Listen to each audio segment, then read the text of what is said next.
Buongiorno a tutti I presidenti, a tutte le rappresentanti. Good morning to all the presidents and members of delegation. Dell'Unione Europea nei negoziati sui trattati. The topic, as we are discussing today, is the role of European Union parliaments in the negotiations on international treaties. This is something which I stressed as becoming very important in the political exchange. And also there is a concern on the transparency of the negotiations of international treaty, the availability of the information concerning them. And this is an issue which is of particular relevance in the negotiations on three important negotiations of the Union, TTIP, the CETA, and the TISA, which have a very broad scope, and they deal with very sensitive issues, not just from an economic standpoint and the effects they can have on the prospects for production in the EU economy, but also in relation to the safeguard of fundamental rights. The process of negotiation of an agreement remains essentially an intergovernmental activity because of the prevalent role of the Council, even above the role of the European Commission, and therefore it seems necessary that parliaments be given the widest access to information on negotiations underway so as to be able to express their positions on negotiations and not see their tasks limited to ratification, which is limited to the acceptance or the rejection of the text without the possibility of having any impact on content. In light of these considerations, the discussion we are holding could allow us to develop a debate on two areas, whether and to what extent we consider the instruments and the procedures which our parliaments have adequate and satisfactory for accurate and prompt and timely oversight of the progress of negotiations relating to EU treaties of particular importance, as the ones which I mentioned, and secondly, how we can ensure ongoing and prompt information to national parliaments on the part of European institutions on the progress of negotiations, making use of the potential in the Lisbon Treaty and also political dialogue. Today's session will be opened by Martin Schulz, President of the European Parliament, followed by Anoushka van Miltenburg, President of the Chamber of Representatives of the Netherlands, Pascal Lamy, President Emeritus of the Jacques Delors Institute, and Rosa Pavanelli, Secretary General of Public Services International.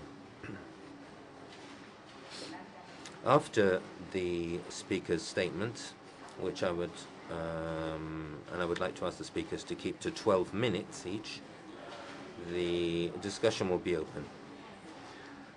Following our custom, each of the discussants will have a time allotted to them based on the number of requests for the floor and the need to allow speakers adequate time to respond. And therefore I'd like to ask our colleagues who wish to take the floor during the discussion to fill in the request form which has been distributed and handed in as soon as possible if they wish to take the floor. And I'd like to give the floor to Martin Schulz, President of the European Parliament. You have the floor, sir.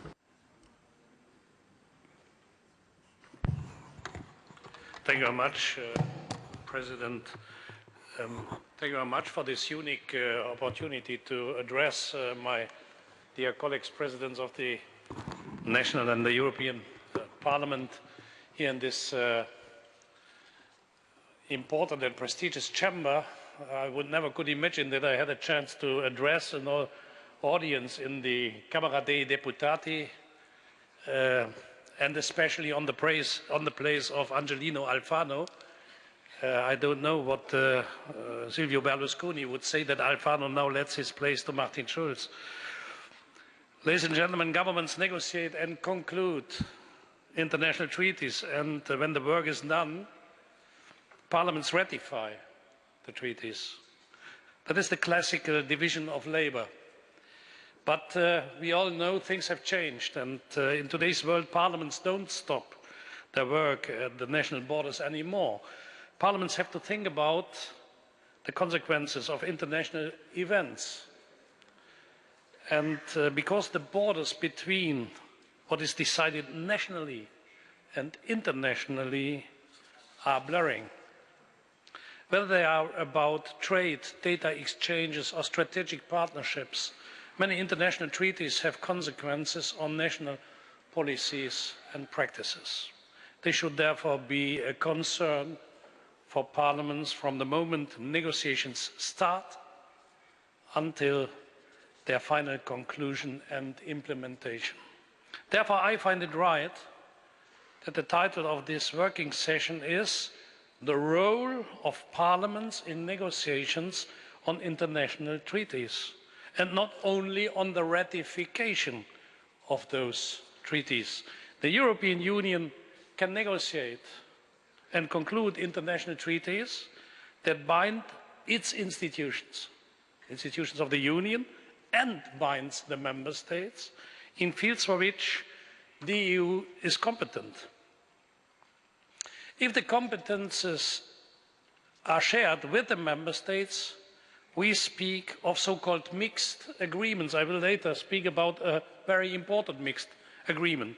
Since the Treaty of Lisbon is in force, the Council must ask the European Parliament's consent to conclude an EU agreement once the Commission has negotiated a draft text. This means, strictly speaking, that the draft agreement which has been negotiated will be brought to the Parliament for a simple yes or no vote at the end of a process. But to avoid a no, the Council and the Commission are well advised to find out in advance what the wishes and sensitivities of the European Parliament are. That is why our treaties also provide that the European Parliament must be immediately and fully informed at all stages of the procedure. It is Article 218 of the treaty. That means, firstly, that the European Commission comes regularly to the relevant parliamentary committee to update its members on the state of play of negotiations, and secondly, that draft negotiating texts can be consulted by members of the Parliament under the condition of confidentiality. The Commission had to learn this new way of working. As you will remember, in 2010, the European Parliament rejected the TFTP agreement, the so-called SWIFT agreement, on the transfer of banking data to the United States. It was quite a shock for the United States to learn about the new competences of the European Parliament, and perhaps for some members of the European Commission too. It was the expression of the fact that in today's world, executive powers, be it a national government or the European Commission, must take into account the will of the elected representatives of the people when concluding international treaties. In 2012, for the United States, European Union PNR agreement on aviation passenger data, consultation with Parliament reached a new level, and after taking some genuine concerns into account, a rejection of that treaty could be avoided. A few months later, the Parliament rejected ACTA, the anti-counterfeiting trade agreement, which had been signed by the EU, by the Member States and 10 other countries. That decision was not taken lightly. Ladies and gentlemen, it followed an intensive, inclusive and transparent debate with civil society, business organizations, national parliaments and many other stakeholders. ACTA was negotiated by a group of industrialized countries in a process that provoked complaints for its lack of transparency. And I remember very well how much members of national parliaments called me in that time to assure that the European Parliament rejects ACTA because members of a national parliament felt as excluded from the process as members of the European Parliament. The European Parliament tried to redress this shortcoming. We organized workshops, seminars and other meetings with representatives of the civil society and all other involved in the debate. We wanted to listen and to learn about the concerns of people. I myself talked on several occasions with activists and on several occasions in so-called online chats. At that time, ladies and gentlemen, if you allow to add this to our debate, I noticed something fascinating. The debate on ACTA was demonstrating the existence of a European public opinion that transcended national borders.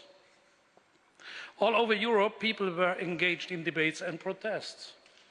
The mobilization of public opinion was unprecedented. For negotiations on the EU trade agreement, it is now standard practice that the Commission shares information with the Committee on International Trade in my parliament on a regular basis. For very complex negotiations like those on TTIP, the Transatlantic Trade and Investment Partnership, written information is even accessible under certain conditions to all members of the European Parliament. Here I want to commend the transparency shown by the current Commission, for instance, in obtaining the declassification by the Council of negotiating mandates and directives for TTIP and TISA, this is the Trade in Services Agreement, and in publishing textual proposal. Given the intense, sometimes passionate public debate, this helps people to judge for themselves based on facts what is going on. Apart from being informed, the European Parliament has also developed the possibility of making recommendations to the negotiators. For important and complex negotiations, this can even be done several times, not only for TTIP, also for other agreements. For the TTIP negotiation, ladies and gentlemen, the European Parliament first gave recommendation at the beginning of the process, before the Commission even received its negotiating mandate. And now the negotiations are well underway. Since yesterday in New York for a 9th round, the European Parliament is about to come with further recommendations in June. The TTIP example also shows how important it is to keep information flowing between national parliaments and the European Parliament, because in some member states the public debate on TTIP is particularly intense and national parliaments have adopted positions regarding the negotiations. If TTIP turns out to be a mixed agreement, and I'm quite sure that it will happen, both national parliaments and the European Parliament will have to scrutinise it, each according to our specific constitutional roles. In such a case, it is important that parliamentarians from all over Europe stay in touch with each other and base their positions on the same facts and information, even if they may draw different conclusions from those facts. In doing so, parliaments can show that they can convey the will of their electorate, the European citizens, in a responsible and constructive and complementary way in cooperation between national parliaments and the European Parliament. We in the European Parliament are taking extremely serious the responsibility and the expectation resulting from the Treaty of Lisbon and intend to develop our role in international agreements to the full. And we look forward to enhancing the parliamentarian dimension together between us and you, dear colleagues of the national parliaments. As the President of the European Parliament, I am committed to dialogue with citizens and to making Europe more democratic and understandable. Today's economy is a global economy. Flows of information, capital, services, goods and persons do not stop at national borders anymore. Rules agreed internationally increasingly affect what we find in our plates, our fundamental rights, our legal systems, or in the standards according to which we produce goods and provide services. Our job is to ensure that democracy and accountability grow in step with this globalization. A growing role of parliaments in negotiations on international treaties, to me, is an expression of the necessary globalization of democracy. And whether or not our executive like this, it has already started to happen. And I think also our conference here and the item we discussed shows that it is already on the way. Thank you very much. Grazie. Thank you. President Schulz. I'd like to give the floor to Anoushka van Miltenburg, who is the President of the Chamber of Representatives of the Netherlands. Thank you, Madam Speaker, for giving me the opportunity to talk about the national parliamentary dimension of the Transatlantic Trade and Investment Partnership, also known, or maybe better known nowadays, as TTIP. After the interesting presentation of President Schulz, I would like to take this opportunity to highlight an example of the way in which the combined efforts of national parliaments to influence European policy making can be successful. This happened in the case of the trade negotiations between the EU and the United States.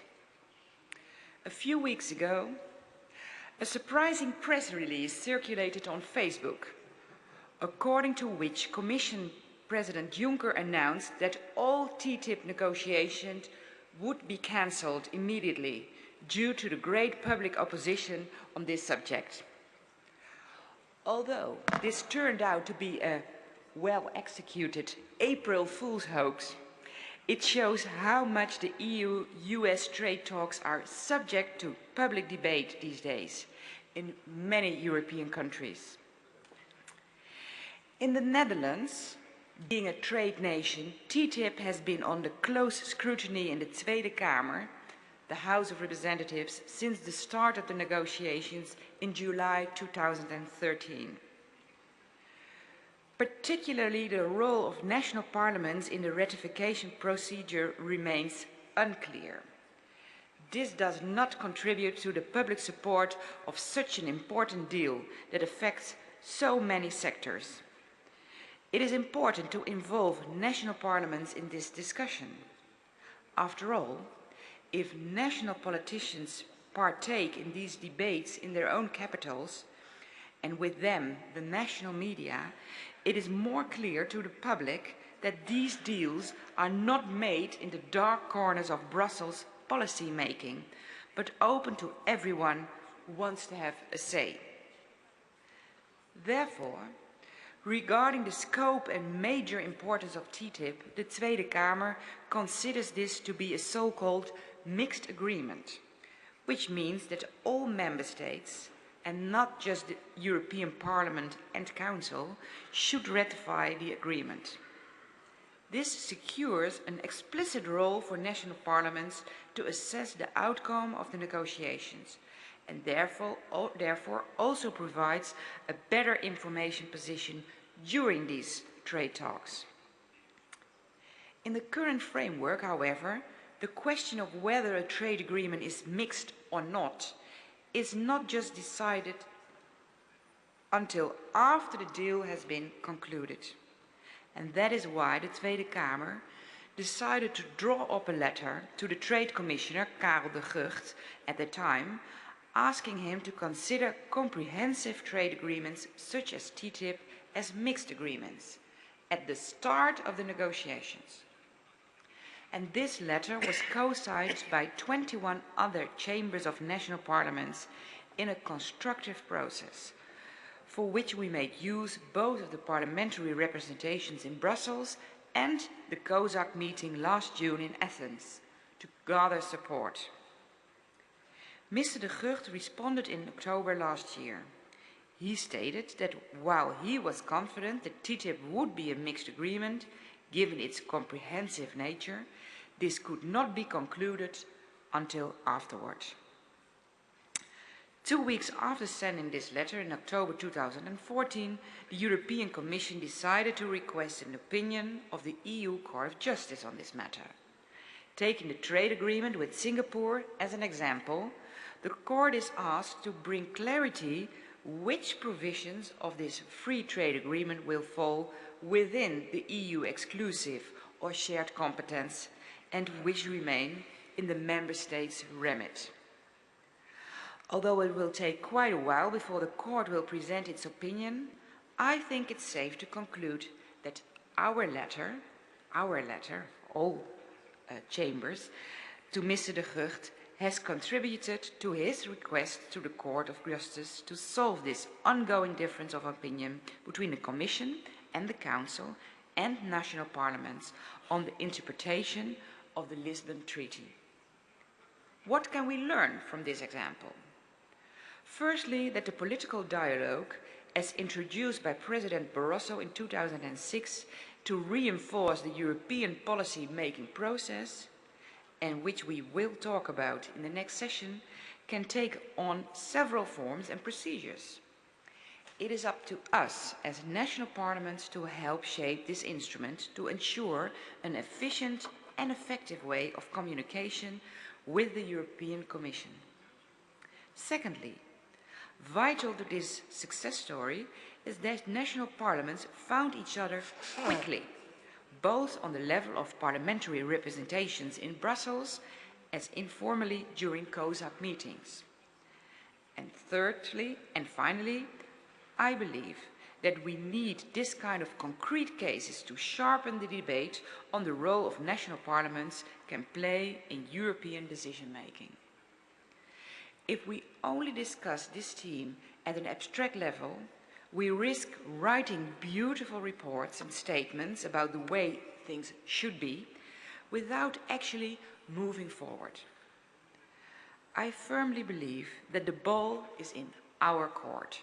We ourselves are the ones that can make interparliamentary cooperation work. Several ideas and initiatives are being developed recently, and we hope to enhance this interparliamentary cooperation during our upcoming EU presidency, the first half of 2016. By way of start, we yesterday signed a trio declaration of upcoming EU presidencies together with our colleagues from Slovenia and Malta.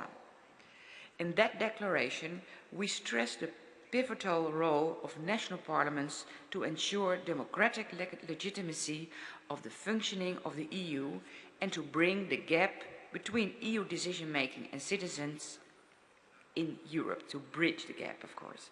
We also pledge to strengthen the effective cooperation between our national parliaments.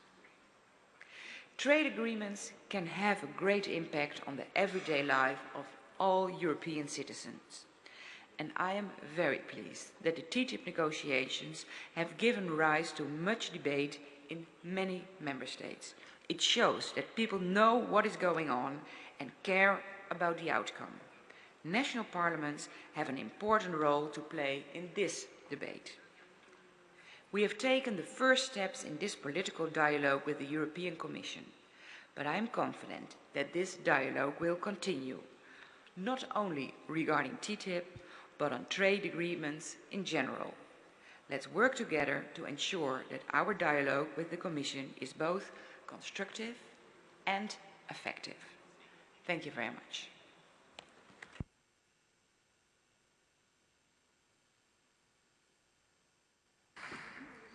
Grazie. Thank you, Madam President. And now I give the floor to Pascal Lamy, President Emeritus of the Jacques Delors Foundation. Merci, Madame. Thank you, Madam President. As the previous speakers have, I would like to devote my comments to the role of the European Union in the negotiations on TTIP and other treaties.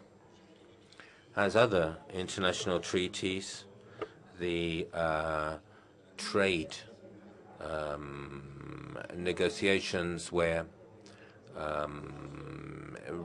mutual benefits are sought and not normal legislative instruments, but unlike other international treaties, they do raise specific political problems.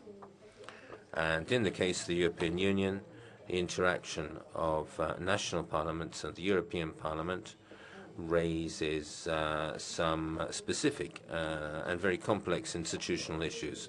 And if you look at this issue from the three angles of diplomacy, politics, and institutional relations, things are quite complex. First of all, from the diplomatic standpoint, like other international treatments, the Treaty on Trade only takes effect after there is the signing of the treaty, which is not an ordinary legislative act, because the text submitted to a vote cannot be amended, and therefore members of parliament only have the power to approve or to reject the text. Why this specificity? Because a treaty is based on a balance in the concessions given between the parties, and these concessions form a single set, and it's not possible to change specific points unless the whole package is renegotiated, and so legislators can't really intervene on single points. For example, the European Parliament recently approved a recent agreement between the European Union and Singapore, and as Martin Schulz said, an agreement with the Commission negotiated on counterfeiting and intellectual property was rejected. And from this point of view, the Union is in line with conventional parliamentary practice. And the only exception to that is the United States, because in the United States, because of constitutional dictates, members of Congress, every time a treaty is submitted to their attention, have to adopt a specific procedure, which involves, before decisions, relinquishing their right to any amendments. So this is the diplomatic viewpoint. Let's look at the political position. Trade treaties have very significant political sensitivities. Why is this? Just to give you an example, for reasons which have been analyzed by Ricardo and Schumpeter, opening of trade leads to growth and greater prosperity, simply because pressure is exercised on producers of goods and services, and this pressure leads them to make a more efficient use of factors of production, and particularly what is most sensitive politically, which is labor and work. And in order to do this, consumer gains are achieved as a result of losses on the workers' side. So there are winners, which are consumers, and certain losers are losers, and the voice of the consumers is generally heard less than the voice of the workers who lose. This occurred in the past when opening of trade was based on a reduction to obstacles to trade, the aim of which was to allow producers to be effective, and this also applies in the current situation, where we're not speaking measures to help producers, but differences in which the aim is to protect consumers.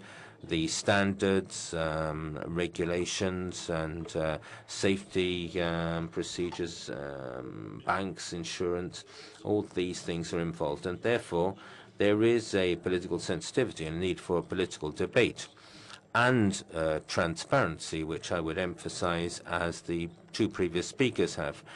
Transparency is even more important in when we're dealing with precautionary issues, even more than when we're dealing with issues of protection. And it's a very, very sensitive issue. It's very important for a very broad category of citizens who are concerned about the risks which might be engendered for them by a negotiation on precautions. And we can see the effect in the unrest around the TTIP. And I would say that the mistake which was committed initially by the European Commission and the US negotiators was to present this business as an old-fashioned trade agreement, as we had in the past, whereas in the case where it is a completely different endeavor. It's not a matter of trade agreements, but it's a matter of regulatory convergence in the area of precautions. And this does raise very specific problems and also requires a level of transparency which the community institutions initially, mistakenly in my opinion, neglected. And just a few words to wrap up on institutional issues. In the case of the European Union, the negotiation and approval of these agreements raises particular problems because of our imperfect federalism. And my mentor Jacques Delors called it a federation of national states.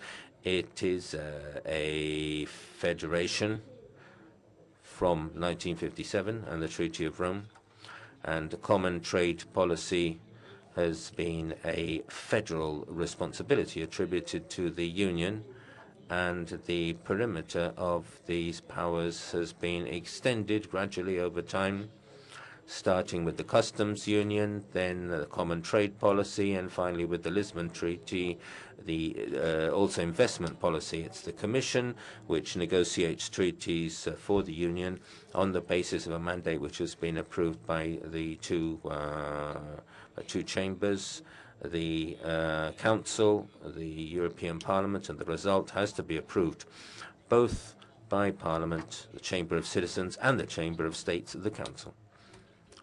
The Treaty of Lisbon has, quite rightly in my opinion, and it's a point of view which I've expressed a number of times when I was European Commissioner for Trade, Treaty of Lisbon has finally placed the two chambers, the Chamber of Peoples and the Chamber of States, on an equal footing with regard to oversight and approval of trade agreements.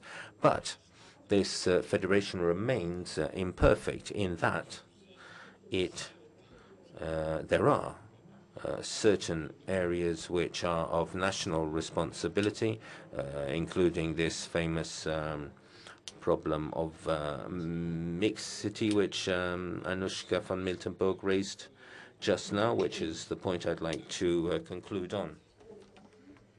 In awaiting the decision of the Court of Justice to the request of the Commission with regard to the exact interpretation of the Treaty of Lisbon, with regard to the competencies of the European Parliament because of the federal responsibilities of the Union, and what remains as a residue, I would say, as national competence for parliaments. From my point of view, and this is a practical conclusion rather than a philosophical one, we need to have an effective task-sharing arrangement. And I don't believe, to be very honest, this might raise some discussion that juxtaposing a ratification at the Union and 28 ratifications in national parliaments is practical. It's a very cumbersome process. What happens if one of the national parliaments refuses an agreement, whereas The European Parliament has approved, the Council has approved, and 27 other national parliaments has approved. If just one single national parliament rejects the treaty, I think this is a dangerous prospect, and it would be something which would undermine the international credibility of the Union. And therefore, I'm for task sharing. I think the European Union should undertake the classical, conventional task of a quasi-legislative process of approving the treaty, and I think national parliaments should deal with oversight, criticism, information, expression of opinions in an area which will require increasing transparency, as I was saying, because these are things which touch on the lives of citizens, and I think that's the direction we need to follow, and which we will need to follow increasingly as globalization will increasingly penetrate our economies and our societies, therefore, and our political areas and our democracies. Thank you for your attention. Grazie, Presidente Lamy.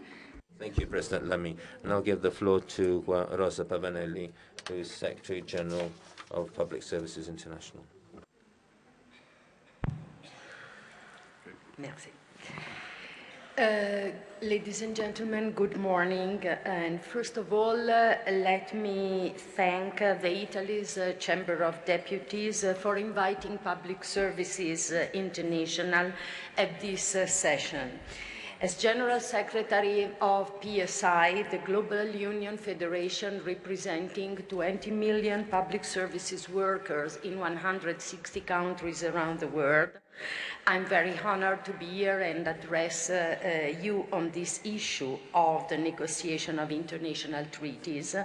And I feel the responsibility to represent not only the point of view of the trade union movements and workers in the European Union and around the world, but also of the point of view of civil society organizations which are working with us on a strong alliance to raise awareness around these treaties, as President Schulz has just recalled.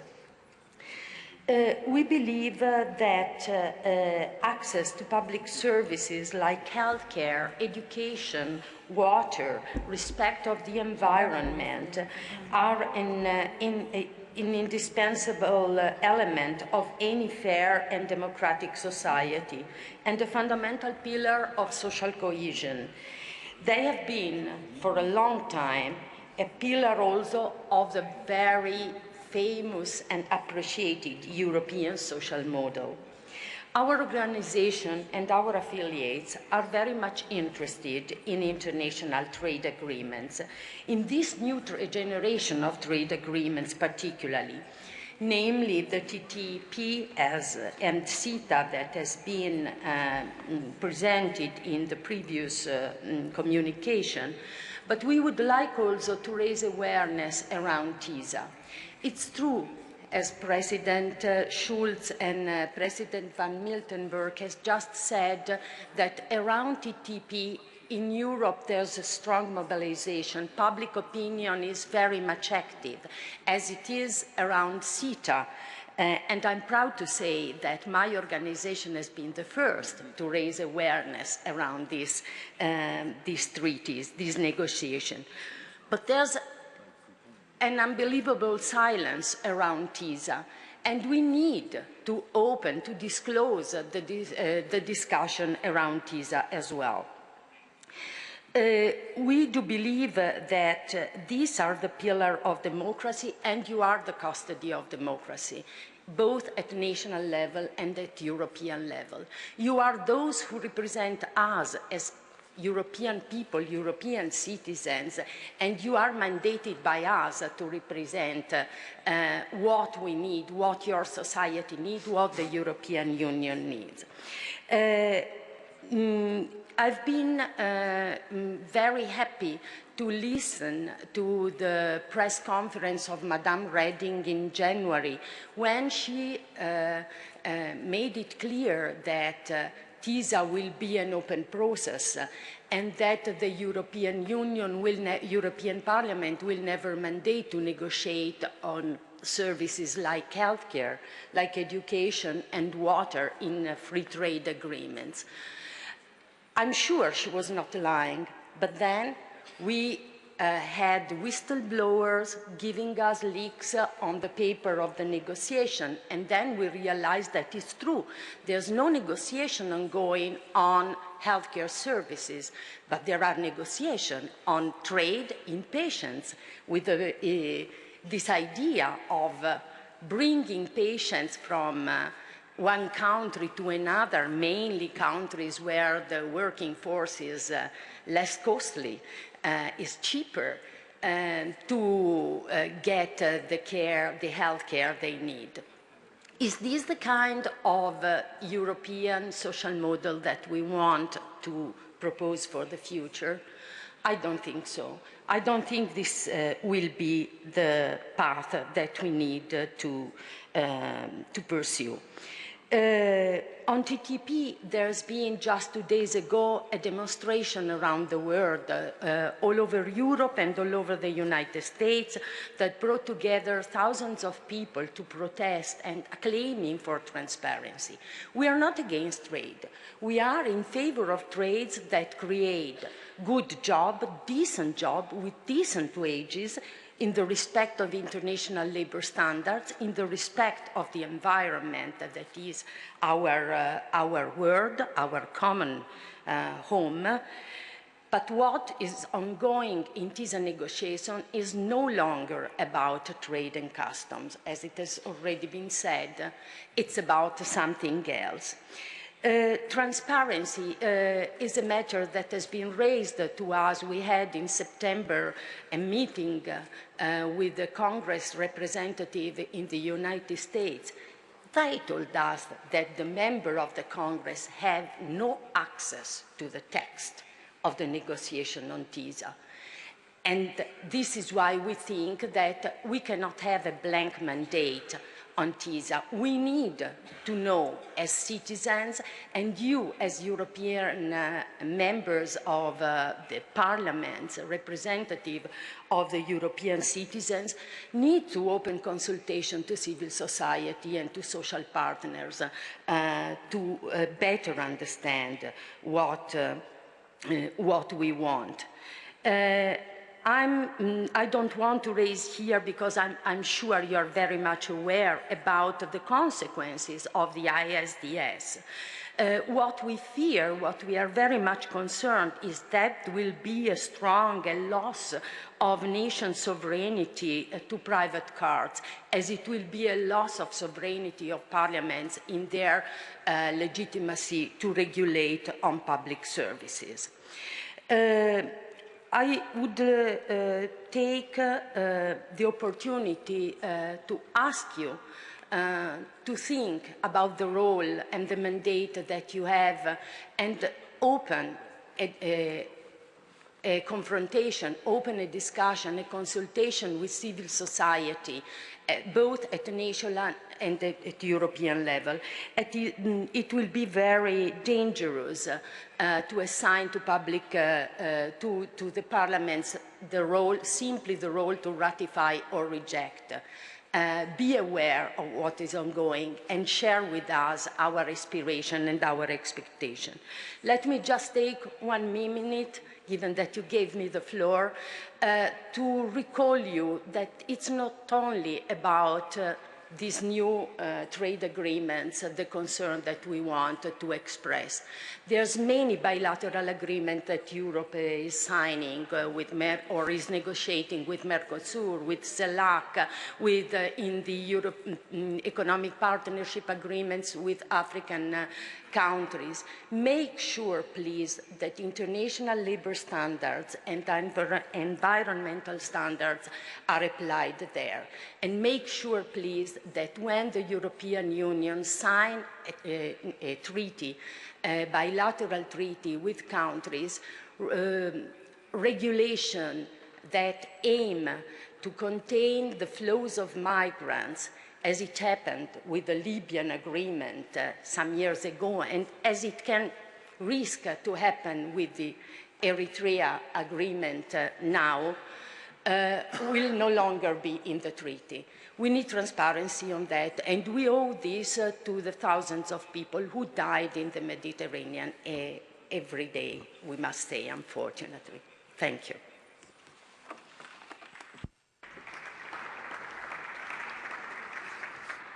Grazie, Rosa. I would like to thank Rosa Pavanelli, and this was the last of our morning speakers, and we can now move on to the debate. My suggestion is that we can give each colleague who has requested to speak 4 minutes. I have 4 requests, starting with the President of the Spanish Senate, Garcia Escudero. Over to you.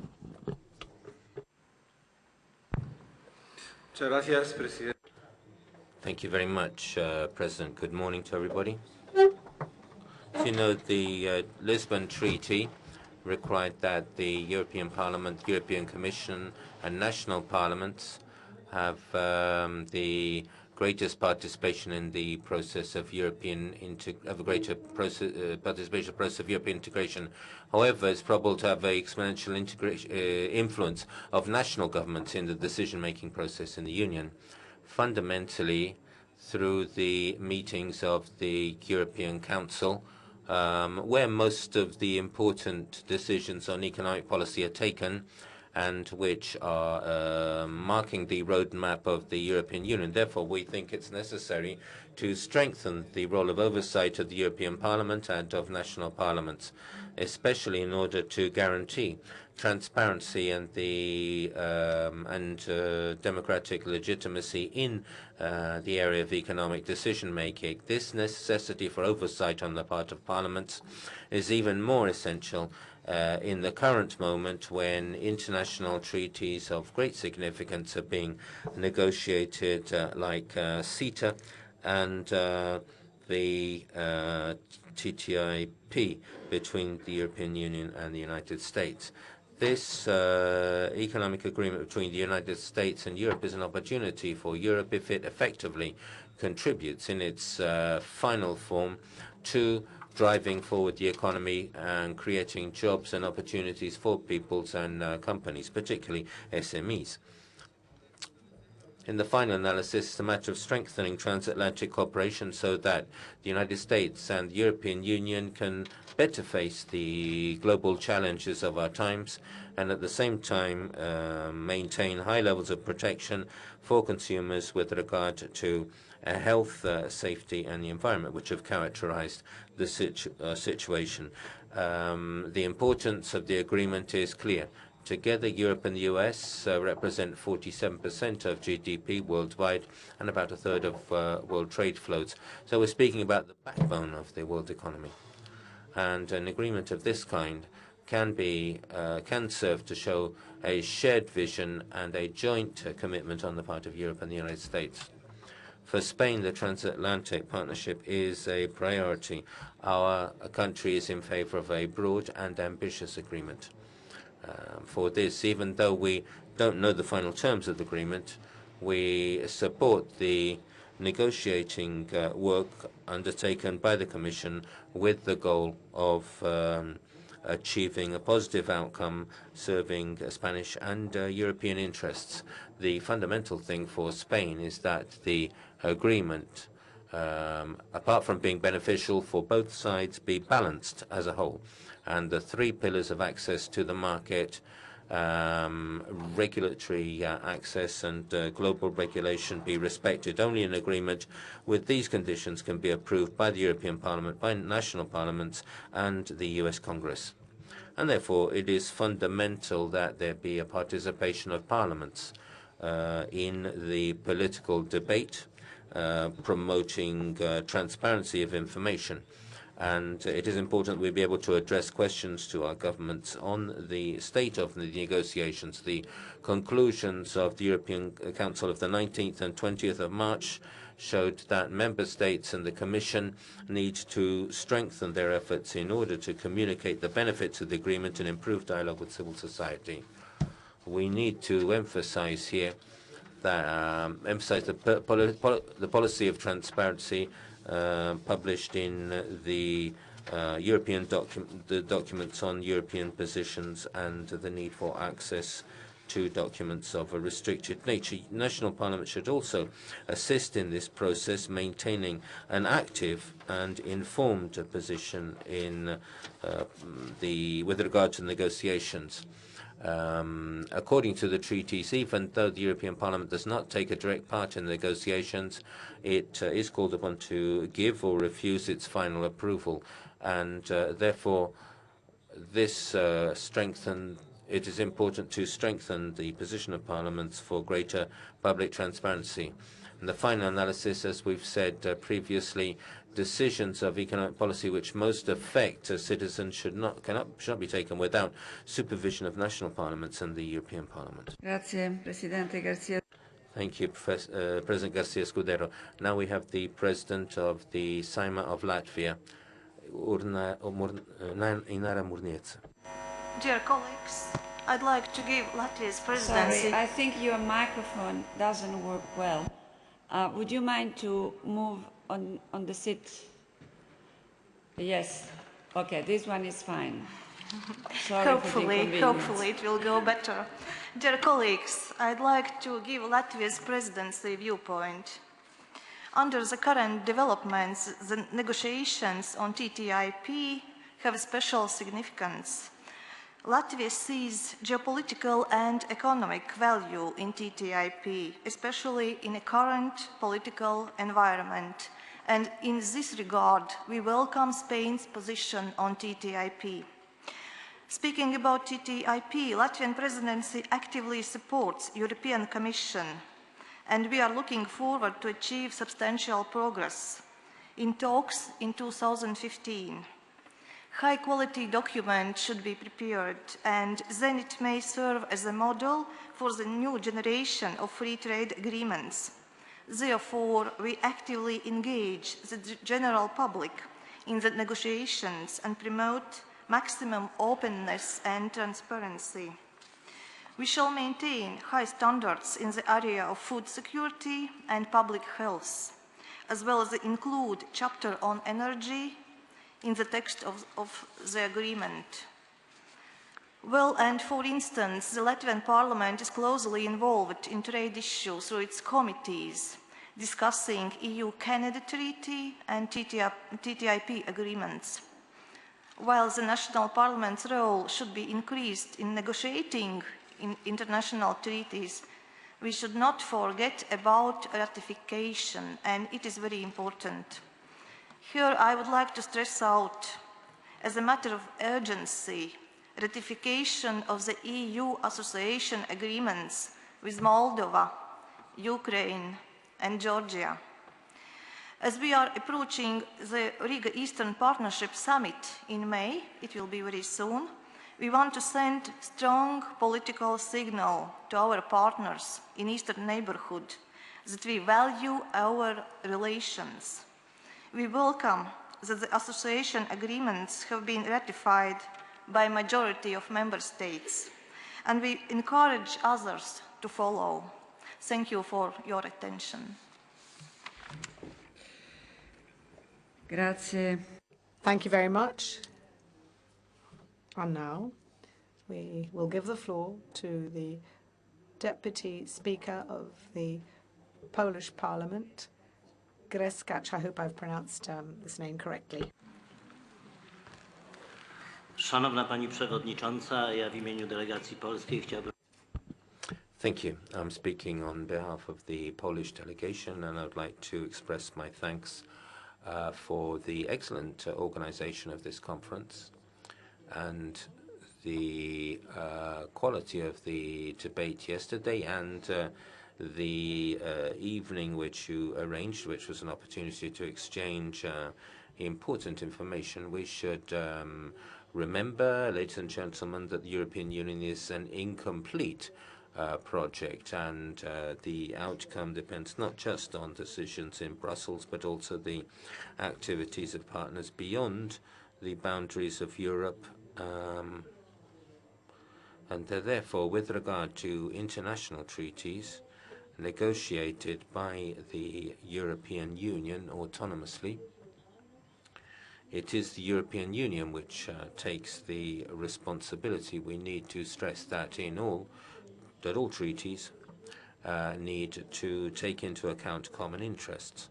We should also stress that citizens of the European Union are aware of their rights and demand clear information, which might appear in the transatlantic treaty, transatlantic partnership agreement. We have a completely new prospect there. And it is important that national parliaments who are selected by civil society need to have a role of supervision, since in the Treaty of Lisbon, the support of national parliaments has been expressed clearly. This has to become reality, since national parliaments do not have the power to influence the shape of international treaties. The Union, which has specific responsibilities, should not hinder other possibilities of action on the part of national parliaments. Here, information is important. Therefore, we would like to suggest that national parliaments be able to respond to these requests in some way. We're convinced that national parliaments should be the source of information for civil society, making use of channels of cooperation with government with regard to issues under their responsibility. Therefore, we need to strengthen interparliamentary cooperation, which could be important both in ensuring greater transparency in the negotiation of treaties, but also support the role of national parliaments in transmitting information to the civil societies of the Union. Thank you. Sì, grazie, Vicepresidente. Adesso... Thank you very much, and now we will give the floor to the Speaker of the National Assembly of Hungary, Laszlo Kover. Tisztelt elnök asszony, tisztelt hölgyeim és uraim! Ezúton szeretném köszönetemet kifejezni a szervezőknek, amiért ezt a napjainkban oly sokat vitatott. Ladies and gentlemen, the organizers of this conference, thank you for having placed on the agenda of the conference issues of great importance. In general, we are in favor of strengthening the role of national parliaments and national sovereignty for the Union and for member states. The most important role is this one, the TTIP. Since the important that our parliaments have discussed the state of progress of the negotiation, and we have already devoted a day to the discussion on the floor, and therefore I think that it is necessary to guarantee maximum transparency with regard to this negotiation. For Hungary, the most important aspect is the content of the agreement during the negotiation. It is fundamental that the member states can in some way follow the development of the content of these treaties closely. With regard to the conclusion of the agreement, we should not just stress the positive aspects, but the overall impact of the agreement, and therefore we need to have a balanced view of the advantages and disadvantages. Also to guarantee political support when with regard to ratification. Hungary believes that it is important that TTIP agreements do not infringe national provisions, particularly with regard to social, environmental issues, health and safety, etc. Hungary shares the position expressed by a colleague from the Netherlands. We would like this agreement to be defined as a mixed agreement. This would not impair the credibility of the European Union. What is a problem, however, is the lack of respect of other international agreements.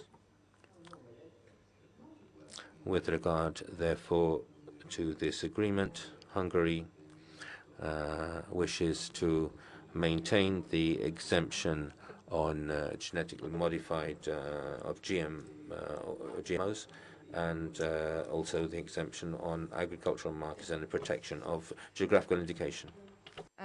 Thank you, President Kjaerum. And now, President of the Greek Hellenic Parliament, Konstantopoulou, has the floor.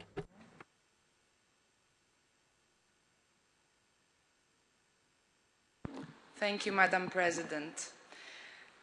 It is important when we discuss this kind of negotiations not only to talk about what should be, but also to see what has been.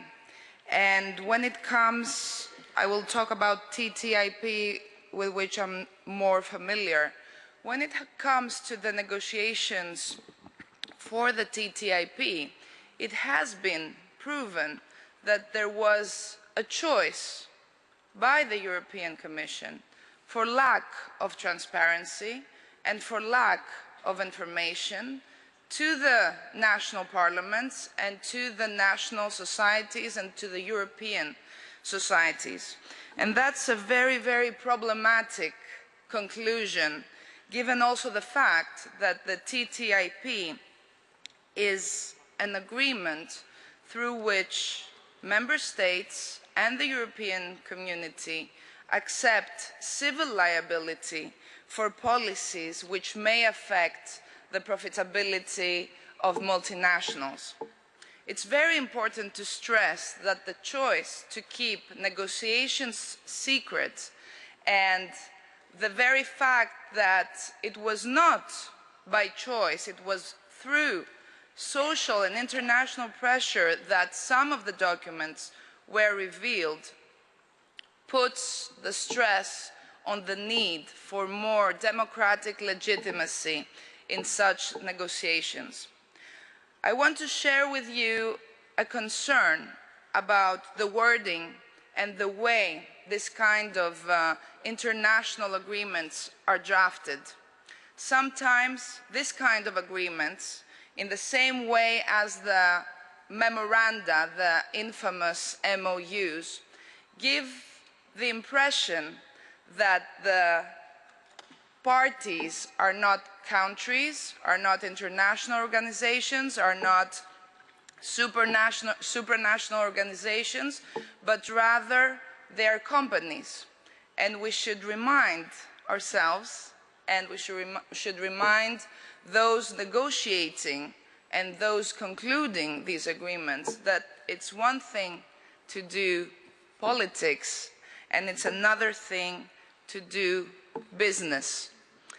So when it comes to the future, I would say that European Union parliaments should claim for themselves the democratic role which their constitutions and the European Union treaties and common texts accord to them. And I would say that it should be a very, very clear message to those negotiating that countries are not companies, the European Union is not a company. To conclude agreements which treat which treat countries or the Union as a company is a very, very problematic strategy, which at the end puts people before unbearable circumstances, such as the circumstances before which the people of which the governments who concluded memoranda were put. Thank you. Grazie, Presidente Constantopoulos. Thank you very much. And now we have another request from the Speaker of the Irish Parliament, Sean Barrett.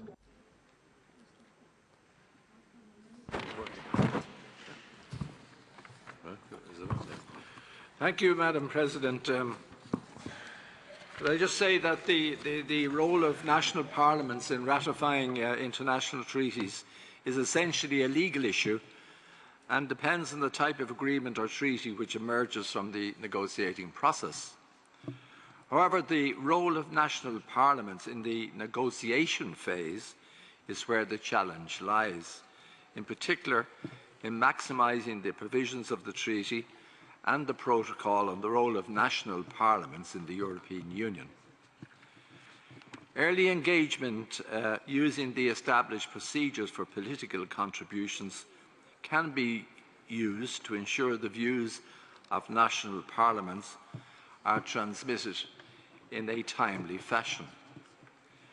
Recent experience in Ireland confirms the willingness of the Commissioners to engage with a range of stakeholders at national level, and there has been active engagement with the committees of the Houses of Parliament in Ireland, which is welcome and encouraged. In the context of the negotiation of international treaties, the transparency initiative of Commissioner Malmström in relation to TTIP and making public the EU negotiating text on the Commission website is very welcomed. Given the potential impact of international agreements, exchange of information between national parliaments is not only useful but very important. Thank you. La ringrazio. Thank you very much. And at this point, oh, sorry, there is another request for the floor. Luxembourg Speaker of the Parliament of Luxembourg, Di Bartolomeo. Thank you very much. I will be very brief, Madam Speaker. First of all, I think that even if, from a legal point of view, this matter is not very clear, in other words, it is not clear to me whether these are mixed agreements or not. From a political point of view, we can already talk about mixed agreements. So in that case, I think we know where we stand. I would like to add, with respect to what Pascal Lamy said, that the loss of credibility has already occurred, and that in discussing matters in a transparent fashion, in convincing our populations of the potential gains, we can only regain the credibility that has been lost. In conclusion, I think that as members of Parliament, together with our friends in the European Parliament, we have to undertake to explain things to our voters. This is our responsibility. If we fail to do so, we might see certain agreements approved, but we would lose what remains of our credibility. Grazie, Presidente. Thank you very much, Mr.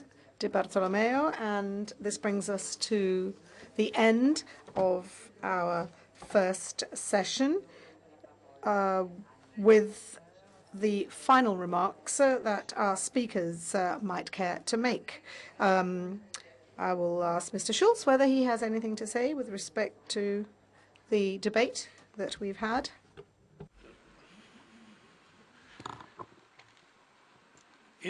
In my eyes, it makes absolutely no sense to try to play European parliamentarism against national parliamentarism.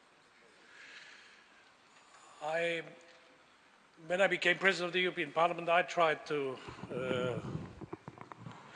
introduce exactly that spirit in our debate, that we are not opponents, we are partners and allies, and we have to put the executive organs of the European Union, the Commission and the national governments, and I ask your understanding when I say that 28 national governments represented in the Council are the strongest power in Europe.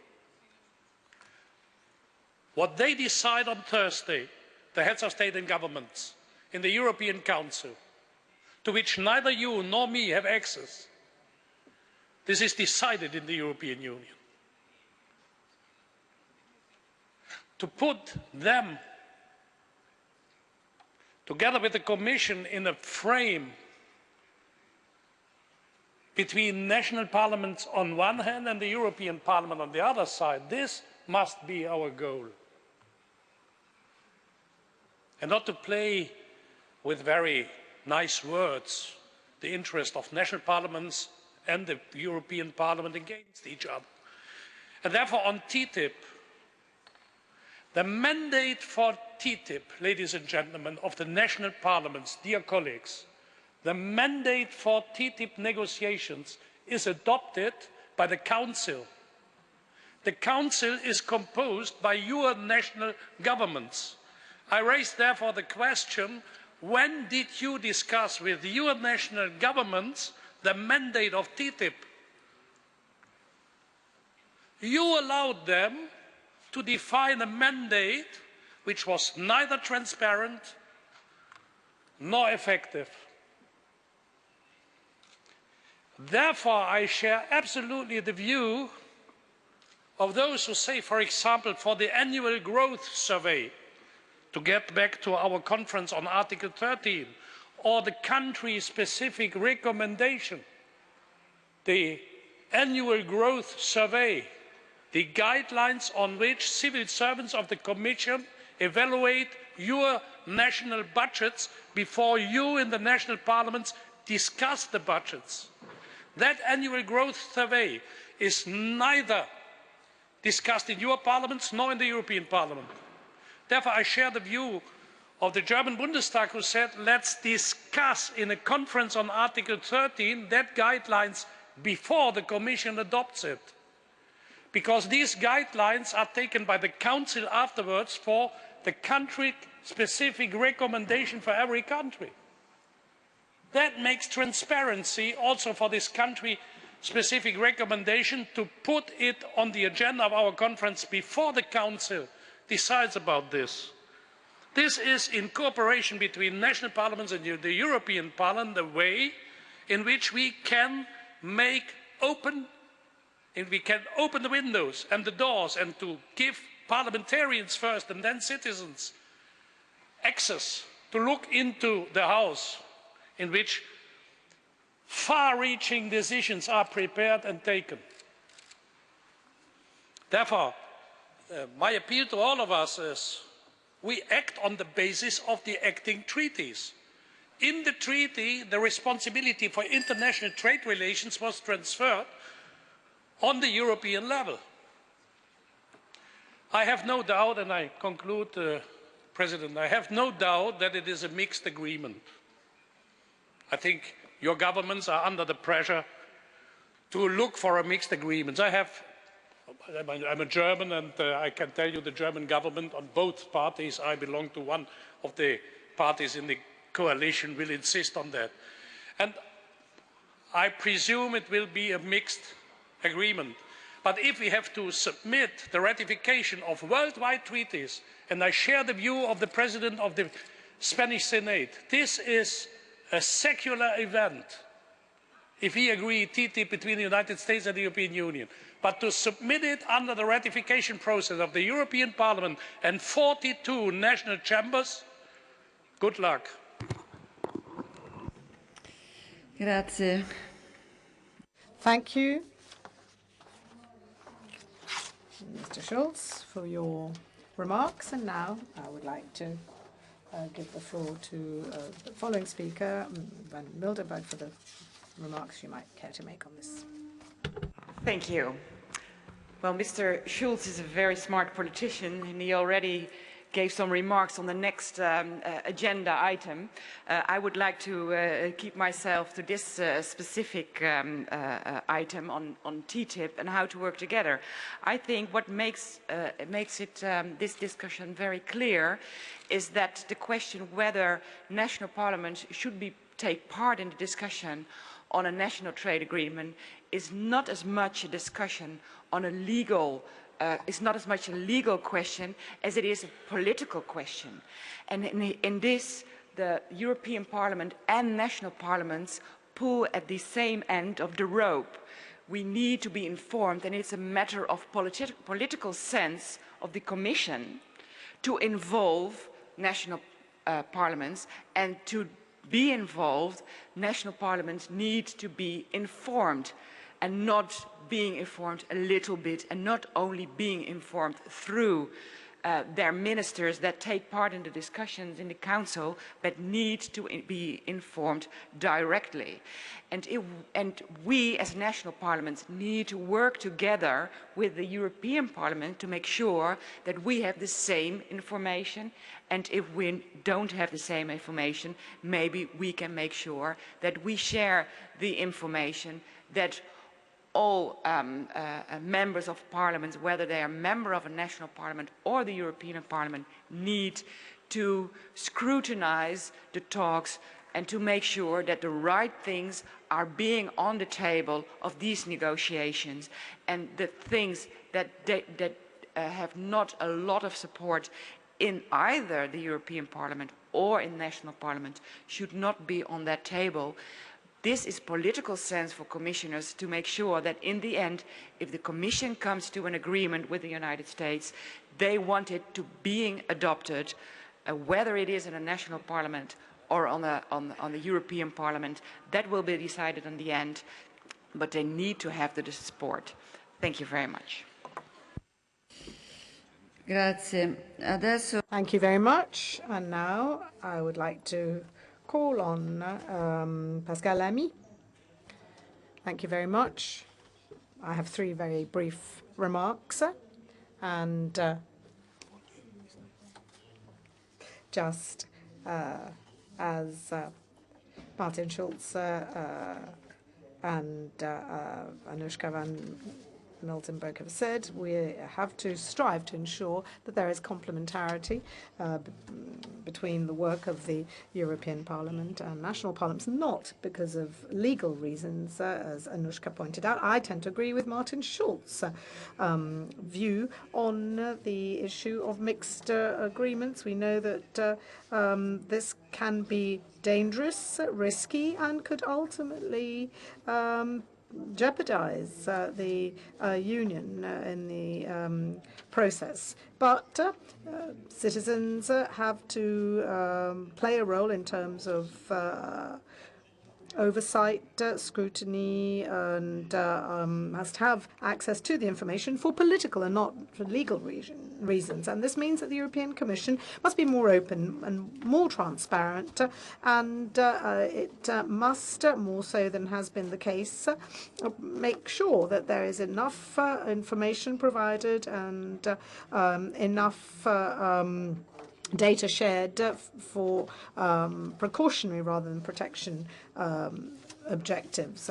Furthermore, the possibility of treating companies like enterprises is, of course, interesting, but we must understand that we're not talking about investment and trade on the part of countries, but on the part of companies, and therefore this warrants a certain number of processes. Of course, this doesn't mean that we should not consider the impact of openness on the economies of our countries, but at the end of the day, we have to remember that corporations, companies will have to take the leading role and the responsibility for this. Furthermore, allow me to add that our European Union is a workshop for our future. We know that Our future will require new, complex, challenging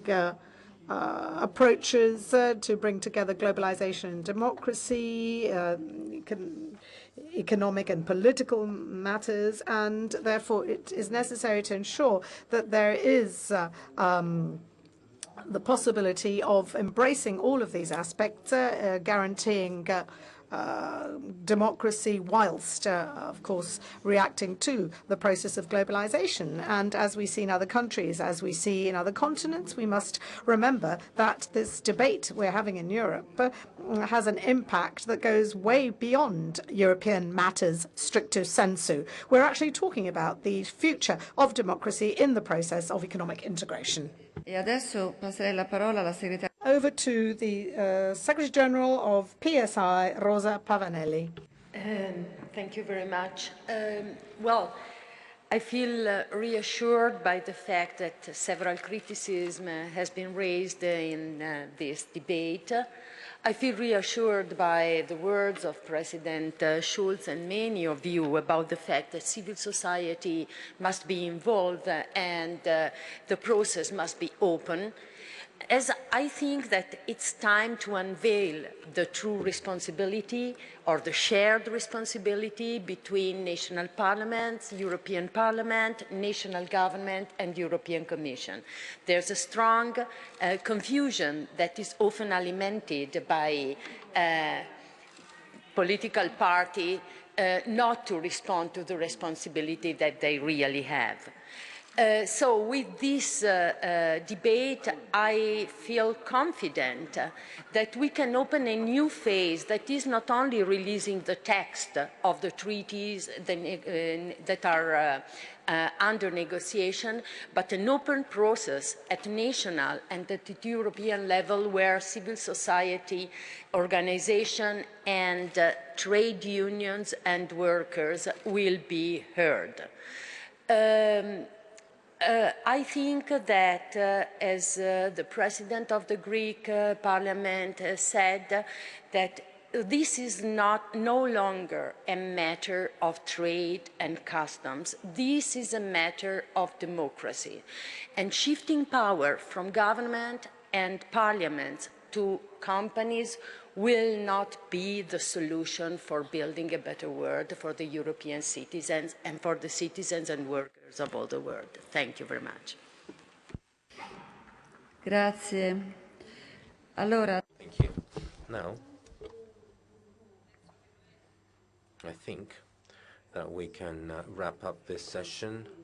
I would like to thank our speakers and also wish to thank all the colleagues who took part in this very interesting discussion. I think that we can say that different positions have been expressed, but I think that on one point we all agree, namely that there needs to be greater involvement of parliaments, more involvement and also more transparency through parliaments so that the citizens of the European Union are informed, also because these treaties address important issues which also touch on the rights of citizens. So now we'll be having a coffee break, and we shall be resuming here at 10:45. Thank you.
Prova. Ok, io pure ti sento. A posto, provo pure l'altro. Aspetta, lo rimetto sul floor.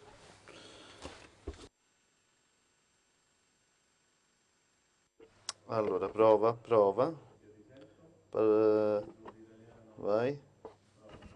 Vai. Ah. Devo mettere la cuffia. Non me lo fa usare questo.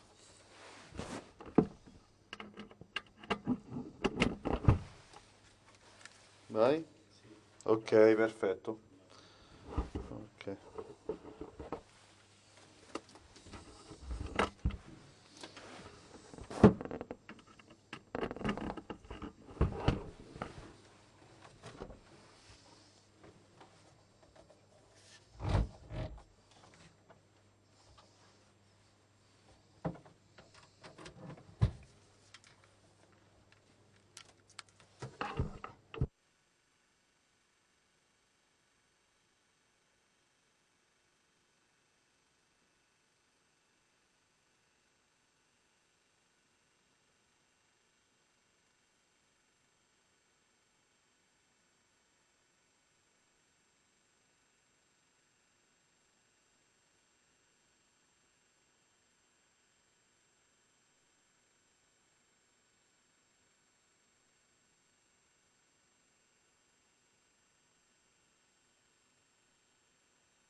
Simone, mi senti? 1, 2, 3, 1, 2, 3, prova Simone, Simone, prova 1, 2, 3, 1, 2, 3 sul pannello quello a destra, mo provo pure quello a sinistra perché non so quale dei due si è piantato.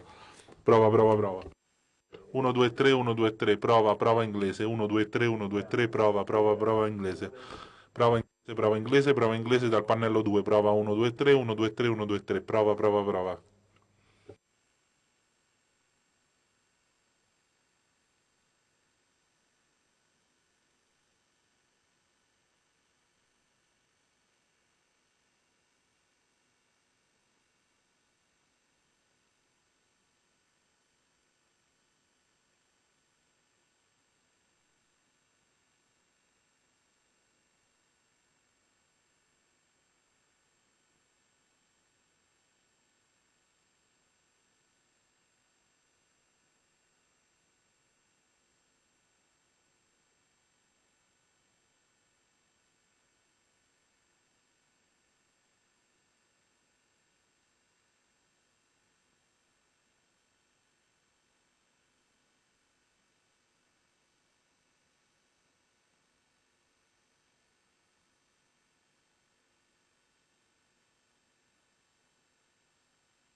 Colleghi, riprendiamo. Dear colleagues, first of all, we have to apologize for this delay. And after this coffee break, we are back for our next session. The topic is the discussion and possible adoption of the rules of procedure of the conference under Article 13 of the so-called Fiscal Compact, and discussion and possible adoption of the revision of the rules of procedure of the conference for the CFSP and the CSDP. I hope that there will be enough time to examine this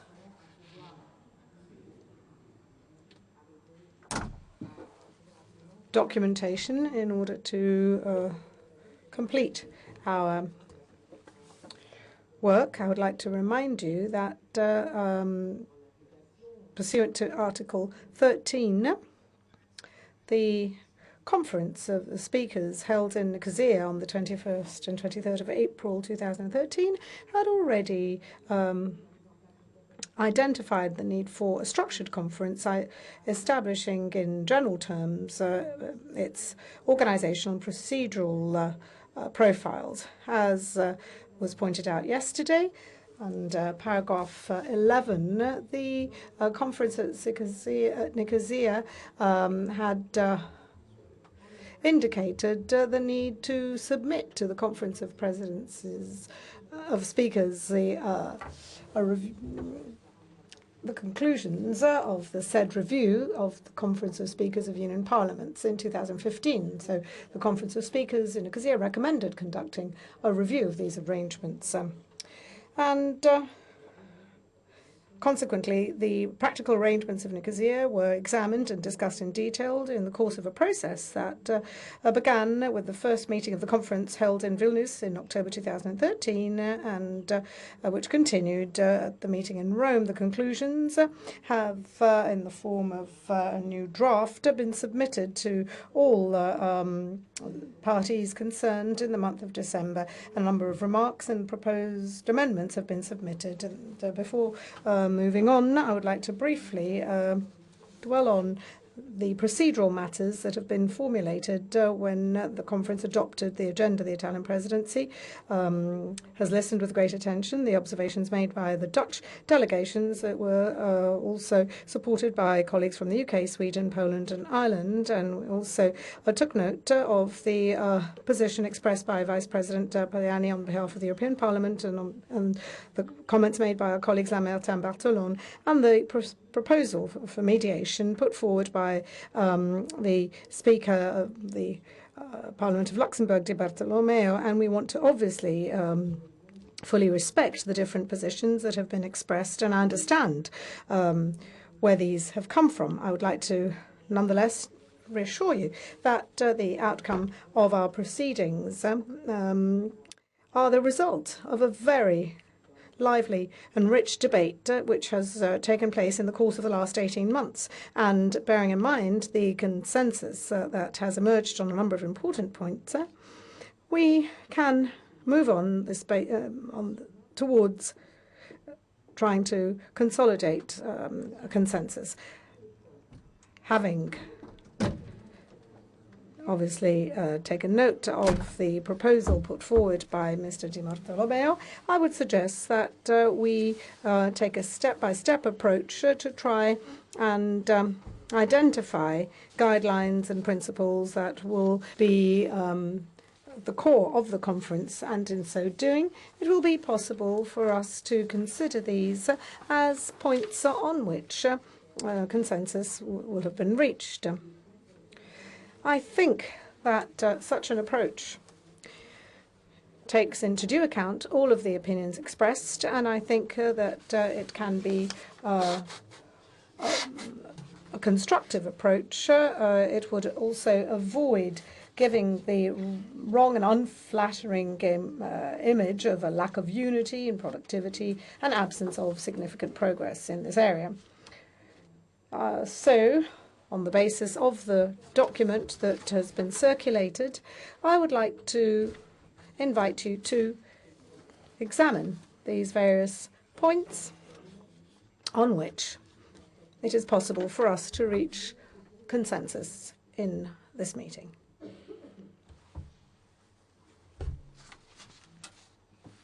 So,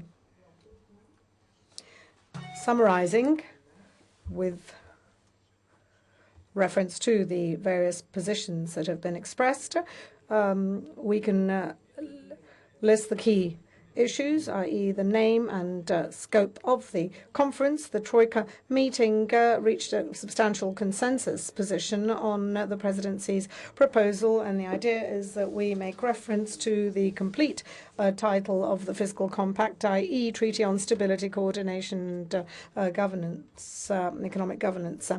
And it would be pointless in trying to come up with creative solutions when there's already clear text. I am sure that in terms of communication it might be better to look for other terms, but if there are no objections, I think that we should use the complete title of the treaty. If there are no objections, that would not appear to be the case. So we can, please, if you could help me. I cannot see from here which country has requested to take the floor. Thank you, Mr. President. Can we have a little bit of procedural guidance? Are you opening up now debate on the whole presidential paper, or are you specifically asking at this stage for reaction to the name of the conference? In questo momento. At this stage, it's just the name that we are discussing. So we're just listing the key points. And then, of course, there will be the possibility to make comments on the document as a whole. The idea being that we want to make sure that everybody has enough time to examine the document and those points on which there already have been proposals for amendments or contributions. So this is work in progress. We're working on this together. Thank you very much. It would help if you could make clear that when I should make a substantive contribution on the name, because it is objectionable to the United Kingdom delegation.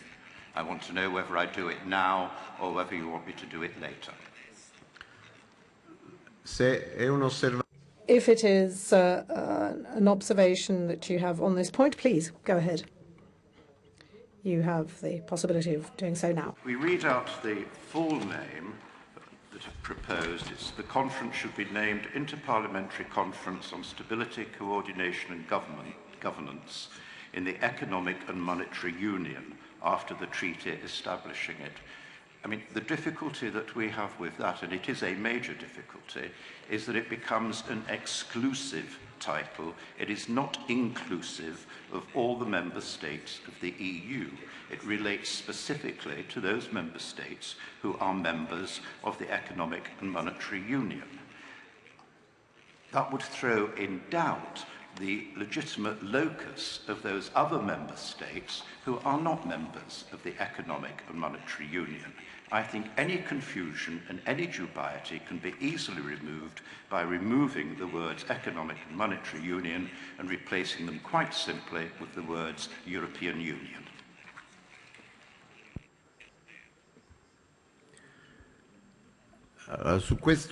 On this point,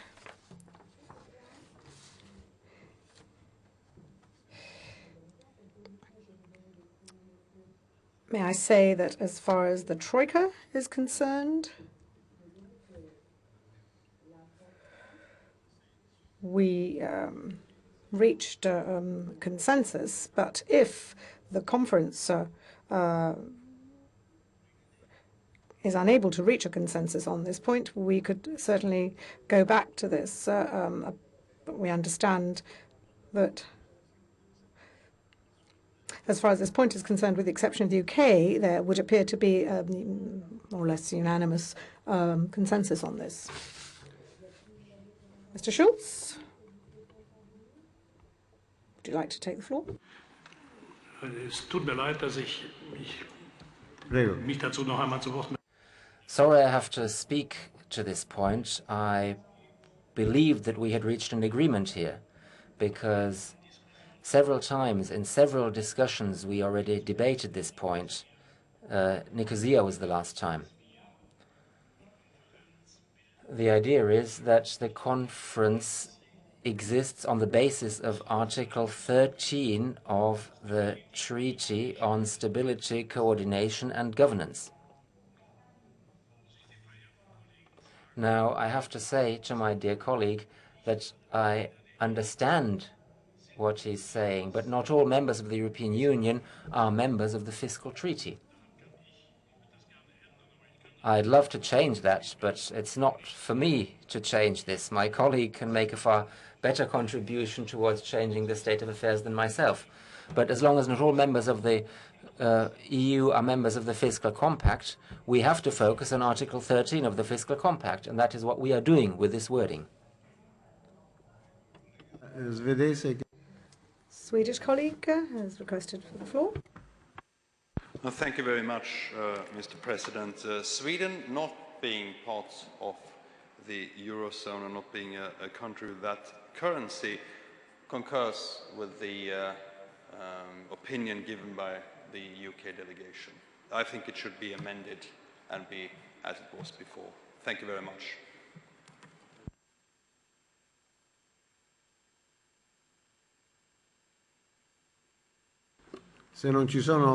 If there are no further remarks, please, the Netherlands and then France.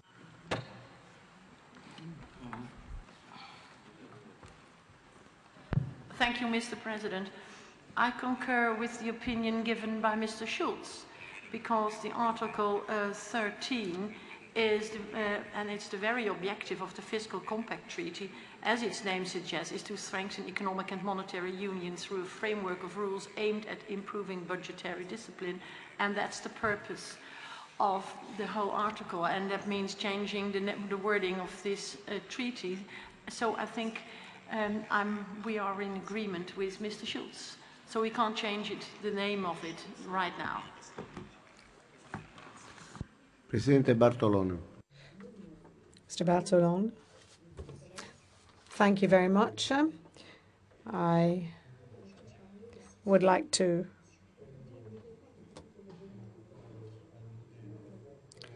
speak also on behalf of Mr. Di Bartolomeo, and I agree with Mr. Schulz's remarks. Since Cyprus, we have tried to hold this meeting and interpret the scope of Article 13. This compromise solution is striving to achieve precisely this objective, and I'll put this diplomatically. It is our aim to try and use Article 13 to strengthen, let's say, the European Union's policy making and not to slide back. And I think this is something we should bear in mind. We take note of your positions, and we also take note of the decisions reached in Nicosia. This is an objective element. We cannot but make reference to Article 13 of the treaty as it is denominated. Poland? Presidente, prego. Over to you. Jeżeli chodzi o polskie stanowisko, to with regard to Poland, we are in agreement with the United Kingdom. In other words, we would like the conference to be entitled with reference to all countries, not just the members of the Monetary Union. Thank you. Lithuania. Chiesto di intervenire. Does Lithuania wish to take the floor? Sì, sì. Alla parola. Over to you. Thank you very much. I am very well aware of how complex the situation and discussion is, but I'd like to draw your attention that here we have the Conference of Speakers of EU Parliaments. Therefore, we have to strike the compromise. I am convinced that the formulation of the title in Vilnius was very well debated. I therefore suggest to come back to the title that was offered by the Vilnius, that is the Conference on Economic and Financial Governance. I would disagree with the opinion of Mr. Schulz, because if we have this particular title of the conference, we will be able to solve all the discussions that arise.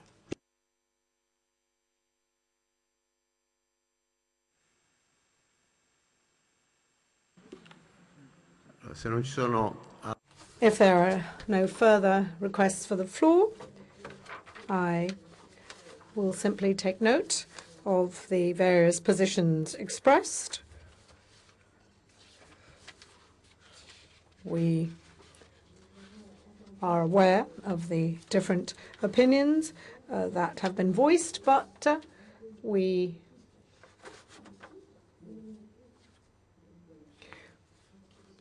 could find a compromise solution. In other words, perhaps we could just make reference to Article 13 of the treaty. The contents, of course, would remain unchanged. One could say simply the conference under Article 13 of the treaty. If you have no remarks on this, perhaps we could proceed as I have just suggested. Very well. Now, moving on to time and place of the meetings. The consensus position that has emerged provides for a flexible and open formula. A proposal was made requesting that the conference take place prior to the submission of the reports on growth and the adoption on the part of the European institutions of proposals submitted by national member states on reform, so as to make sure that the position of national parliaments is duly taken into consideration. If there is no request for the floor, we can proceed.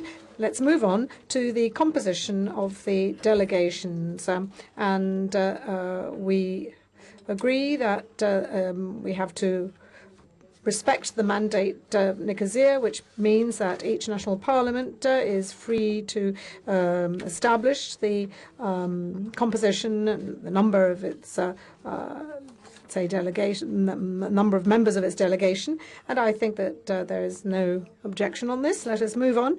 The possibility of having a presidential troika that would be formed by the presidency, the preceding presidency, and the following presidency, and the European Parliament, with the aim of ensuring continuity of the conference. There is substantial consensus on this, and therefore, in order to guarantee continuity of our action, I think we could take this principle as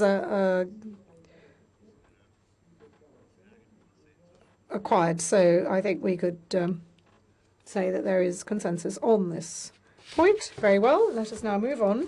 With regard to the competences and scope of the conference, the Troika has seen an agreement on the draft submitted by the presidency with special reference to the social dimension. If there are no objections, this would be confirmed. I see there are no objections on this point. Let's move on to the decision-making procedures in the conference. Within interparliamentary cooperation, consensus is the common practice, and therefore this would apply also to sectoral conferences that we are called upon to examine in terms of regulatory modification, i.e. the CFSP, CSDP conference, and if there are no objections, we would apply this also to the conference under Article 13, bearing in mind that there was also the need expressed to adopt presidency conclusions. So I would like to invite my colleagues to speak to this point. If there are any objections, please do express them. I would like to remind you that the conclusions adopted are not binding, and the conference itself has the mandate of establishing the very nature of these conclusions after further reflections. And the idea is that if we have presidency conclusions that are non-binding, this would also mean that the conference could also envisage different, let's say, solutions. If there are no remarks on this point, I believe that we can move on. And now I would like to invite you to make comments on the document in its entirety. Over to you, sir. Ich stimme dem Vorschlag ausdrücklich zu, dass die I agree with the proposal that the acting presidency should have the opportunity to draw up and to publish non-binding conclusions on the conference. However, I would like to point out that I see no alternative procedures, particularly not as, for very good reasons, we decided that this conference, as far as the composition of its delegations is concerned, that this conference would be open. In other words, we don't want to have votes here, and we don't want to have to count how many participants from Cyprus, Malta, France, and the Netherlands, for instance, are allowed to participate in a vote. No, we want an open dialogue, and that's why it makes sense for the acting presidency to summarize the discussions at the conference, and that this can then be sent to the European Commission, which can take note of what has been debated. And that is why we should stick to the wording that has been proposed. Bene, d'accordo. Very well. So if there are no further comments, President Schulz.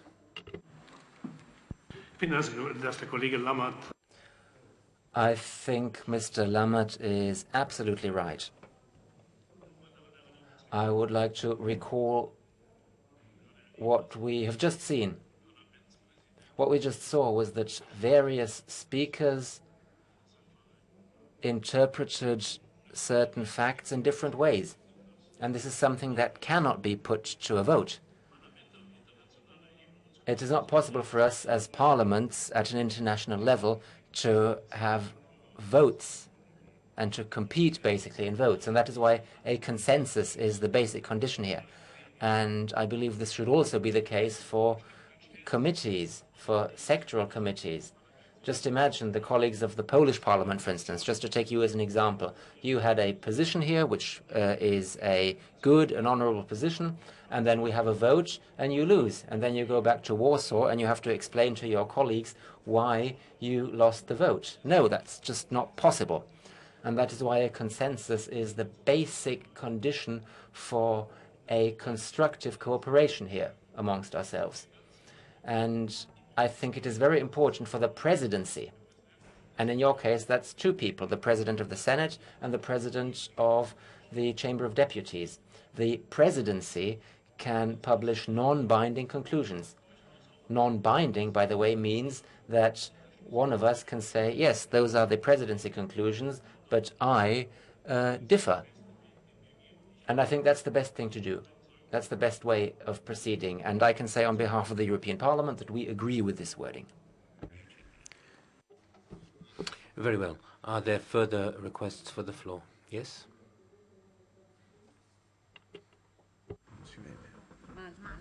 Malta, prego. Malta.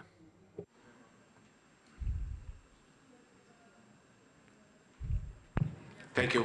I'm the President of Malta. I concur with the argument just put forward by Martin Schulz completely. Thank you very much. Bene, grazie. Thank you. If there are no further requests for the floor, I believe that the guidelines on which we've found an agreement are a major step forward, which we will be able to deliver to the conference at the next meeting of the conference. I would like to thank everybody for their input and contribution in achieving this step forward. I'm sorry, there's another request for the floor which I missed. The UK. Prego. Right. Thank you, Mr. President. We do have another issue, which may cause us to pause for a moment.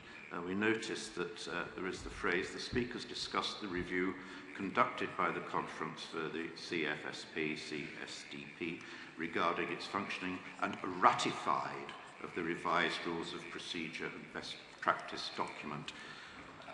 Mr. President, we are of the opinion that it is not the business of this conference to ratify or adopt rules of procedure for any other conference. It is a matter for those other conferences to adopt their rules of procedure.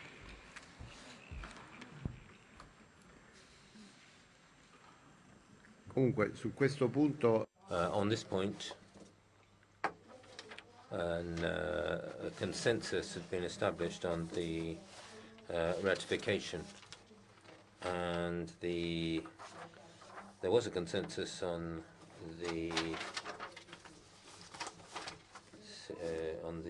CFSP conference. There was a consensus, so we'll see whether there's any dissent on with regard to what was approved, because the revision of the conference of the rules for the CFSP and CSDP had been established according. We simply had to ratify it. Sweden is asking for the floor. Please, you have the floor. Grazie, Mr. President. Yes, this is also a case where we have the same opinion as the UK delegation. And I have to say that I find this a bit strange because, in my opinion, this is contrary to the opinion which we stated yesterday. And I think that we should only limit ourselves to discussions and not ratifications in this setting. And I think when I look out in this assembly, I see a couple of heads nodding. So I think that we should pause here for a minute, Mr. President, and reconsider. Thank you. Prego, Yes, President Lammert.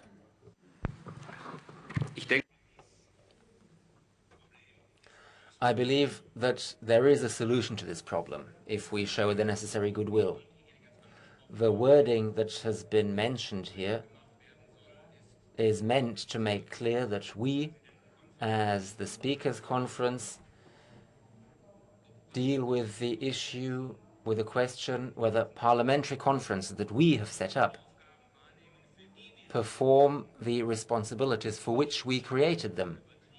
But I think it is exaggerated if that were to mean that we were now to ratify. And terminologically, this sounds like an international treaty. So no, we shouldn't ratify. If we said something like take note of, I think that would be quite sufficient. Because if we had objections, substantive objections, we would formulate them. And that would mean we would neither ratify, nor would we simply take note. So let us just write take note of, and I think everything would be okay. Sono altri interventi, prego. Are there further requests? Yes, please. Olanda. The Netherlands. I agree with the words of Mr. Lammert. We should not ratify. That's not the position of this conference. The specific conferences draft their own rules of procedure, and they are the masters of those rules of procedure. And it should not be the case that we allow them at a certain moment. We do allow them or not allow them to change these rules of procedure. So I think that we take note of the rules of procedure. That is the exact wording we should use. Thank you.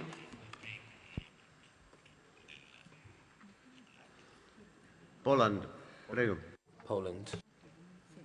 Ja miałem takie same obiekcje. I have had the same objections as Mr. Lammert. Ratification is a legal term, so if taking note is a better wording, I am fully supportive of that better wording of taking note. Va bene, allora io penso che sulla Lituania, prego. Lithuania. Okay. Oh, you got the... Thank you very much. We do agree that the word ratification is not a suitable one. We do agree with the German position. We do agree that the word needs to be changed. The word ratification needs to be changed. Greece, please. Thank you.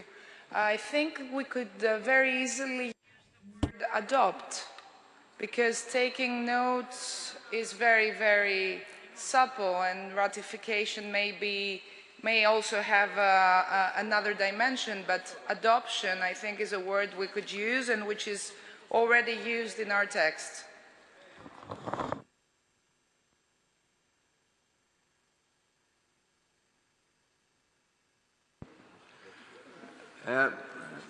Chairman, I don't have any great hang-up on this issue, but I think we should recognise that what we're being asked to do here is to confirm or ratify or agree with a decision taken by a group of chairpersons of finance committees. This is not us. So whether you use ratify, agree with, or whatever, you know, what difference does it make? We're splitting hairs here about something that really isn't of that grave importance, in my opinion. But, you know, I go along with it. I'm not going to hold up anything, but, you know, let's be realistic here. If you're to examine every single word, we're speakers of parliaments. If the chairpersons of finance committees in our parliaments agreed to something, well then if we ratify what they agreed, or we disagree with it. But, you know, if you want to agree with the decision, let's not divide on it. Thank you. Certo. Presidente Schulz, prego. Yes, President Schulz, please. Liebe Kolleginnen und Kollegen. Colleagues, from time to time, we have to make the effort to read what is actually our responsibility. This conference has been convened with certain responsibilities, and I would like to read out to you one of our responsibilities in English. Parliamentary cooperation in the European Union is performed within the following framework. Punkt A. Conference of Speakers of the European Union Parliaments. That's this body here. This conference gathers speakers of the parliaments of the EU member states and the President of the European Parliament. The conference shall oversee the coordination of interparliamentary EU activities.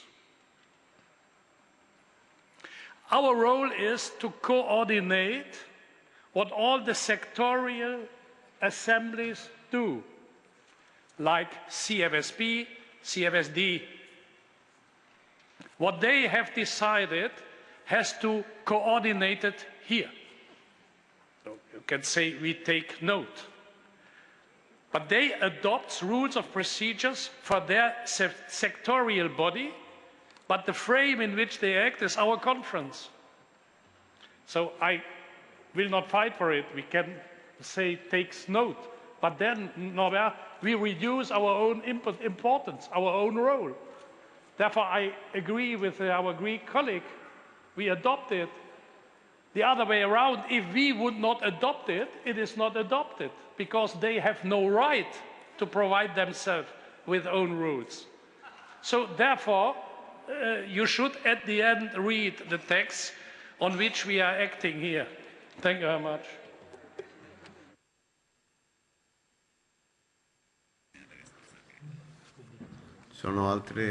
Are there further requests for the floor? Czech Republic.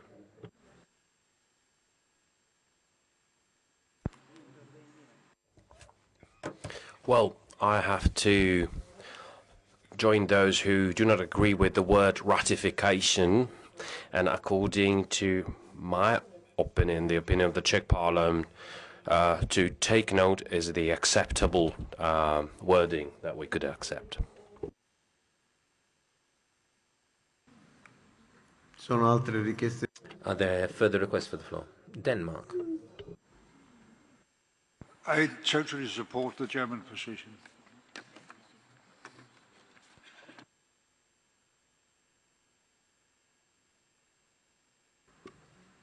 Allora, se non ci sono... So if there are no further requests for the floor, instead of the term ratify, we can say that we've reached a full consensus on the principles of the regulations of the rules of the CSDP rules. No major issues have emerged, and we can say that we all agree in adopting the text of the rules, which has been provided to us by the CSDP conference. I think that is the consensus which has emerged. I don't think that we need to have a long discussion of the terms used. I think the important thing is that there is a consensus on the rules which have been provided to us. Poland. Presidente della Polonia. Maybe my understanding was wrong. Do you suggest using the word ratification? But please mind, most people are against that term ratification.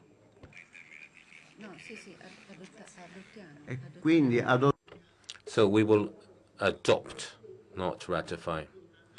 We're going to use the term adopt. The important thing is that from this chamber we have a general consensus and that there is no dissent. So adopt. Sweden. The Netherlands. I thought we were in agreement that we would take note, not use the word ratify, not use the word adopt, because we must be aware of the fact that this conference of speakers is, in some countries, member states, the position of the speakers is different than in other member states. As an example, in the Netherlands, the speakers hold a neutral position. So I'm not the one, and we are not the ones who are going to say that we are going to adopt the rules of procedure, but we take note of the rules of procedures because the members of the specific conferences are not puppets on a string by the speakers.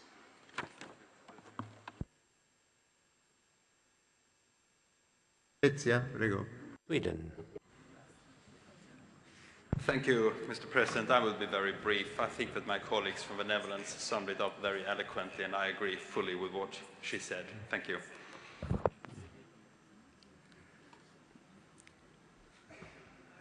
Prego, Irlanda. Ireland.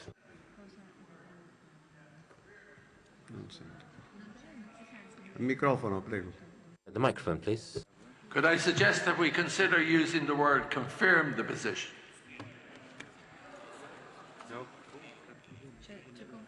Questo era il testo del...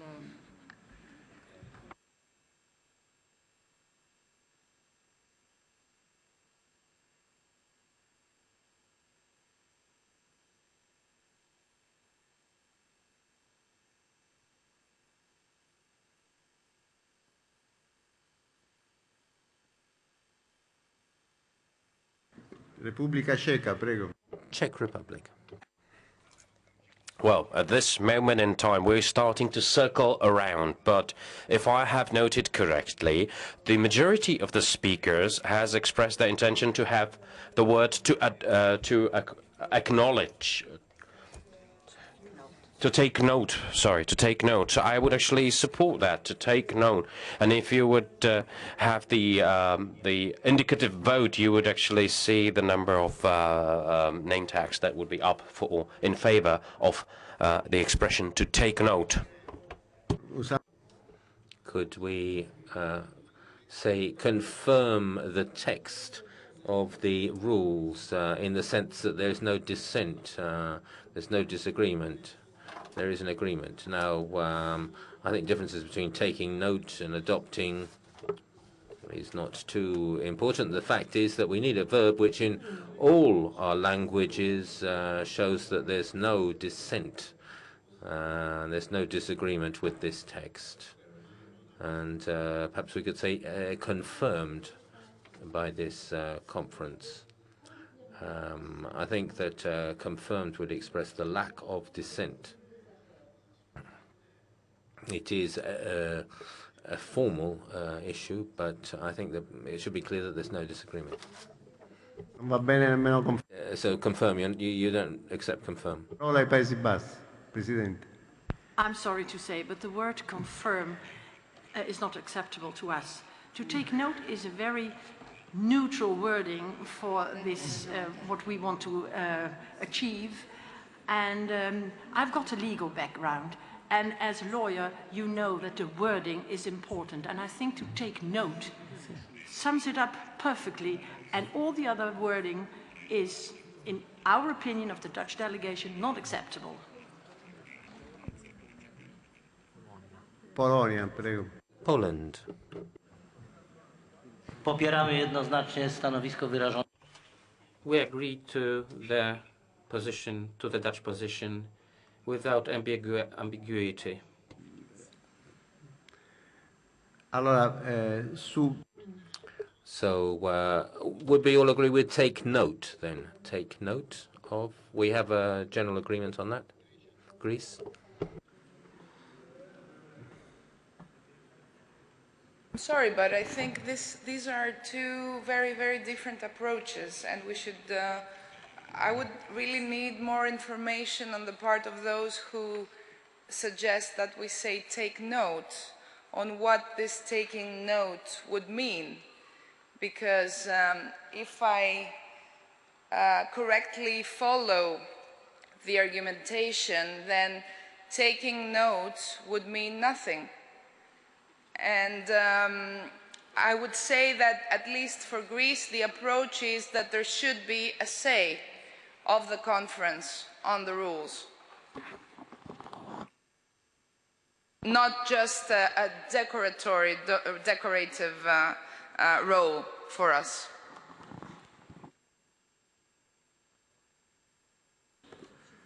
Allora, so, in order to reach a consensus, could we say that,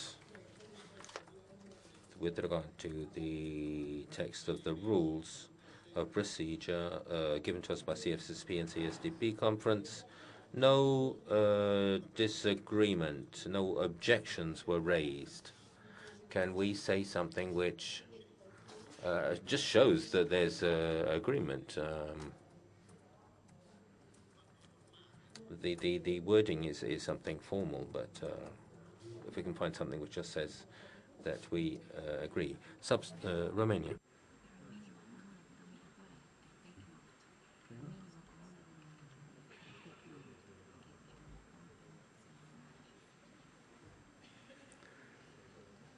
Prego.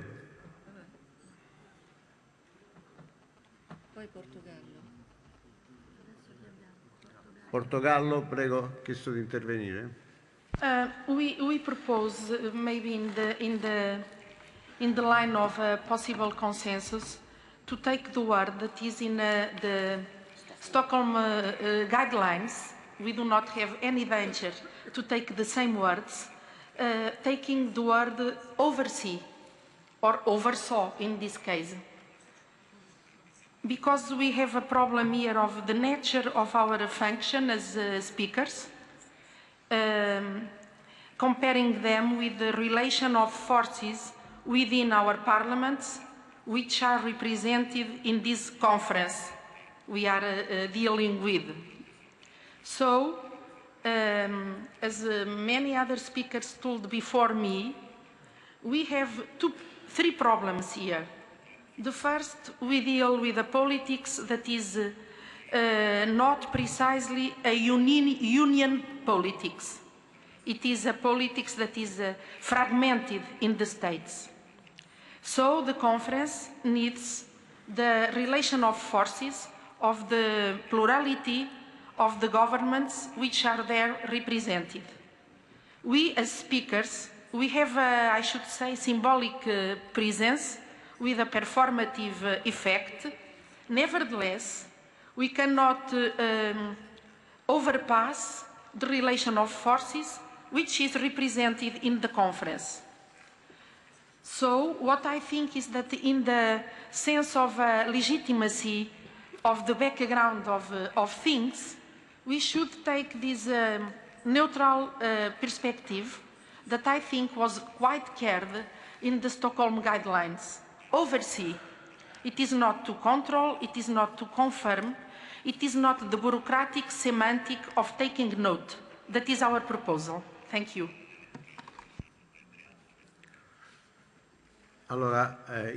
So at this point, setting aside the formulas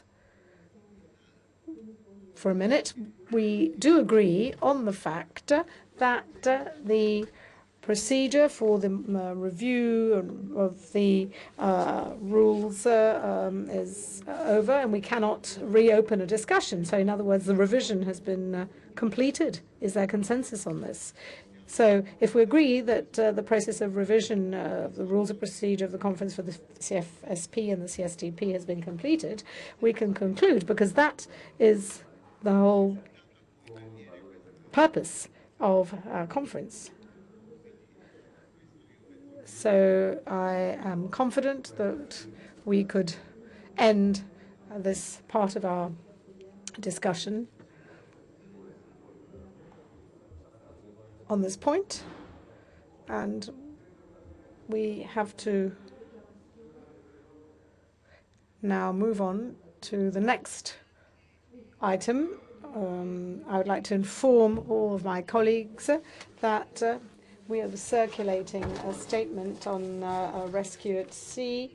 This is a declaration that has been submitted to the heads of delegations, so please take some time to examine this declaration and let us know if there are any proposed amendments to the draft declaration.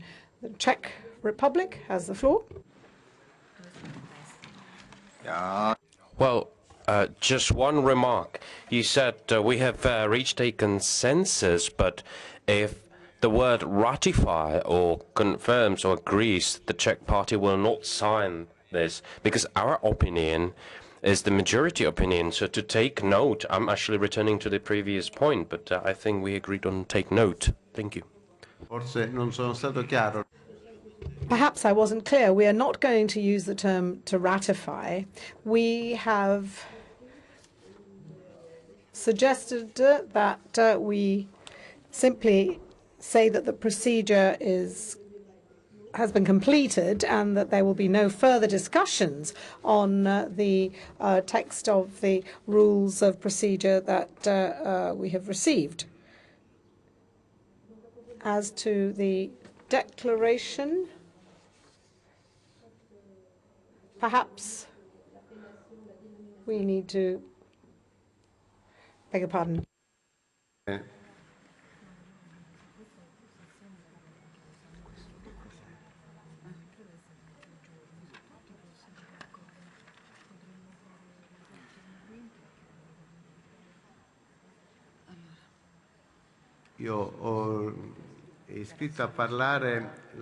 We have noted that the Dutch delegation has requested for the floor.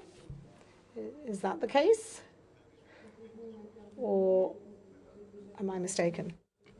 Are we speaking on the declaration at this moment? Or is it still the rules of procedure thing? No, siamo sulla richiesta. Well, we're actually still on the previous point. Indeed. We're still on Article 13. So, did you want to add anything on that particular point? No. So, thank you very much. Quindi questi interventi che sono stati. So, we just received this sheet indicating that there were some requests for the floor, but I believe that that concerned the previous point. Does the Lithuanian delegation wish to take the floor? Do you want to make a comment on the document in general?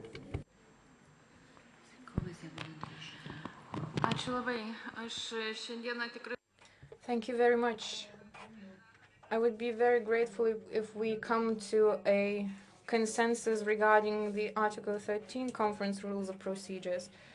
As Speaker of the Seimas of the Republic of Lithuania, an institution where the decision to organize an inaugural meeting of the conference was made, I commend the colleagues that the conference will finally be able to actually start its work and adopt its final decisions, which reflect the opinions of national parliaments on these crucial matters. Thank you very much.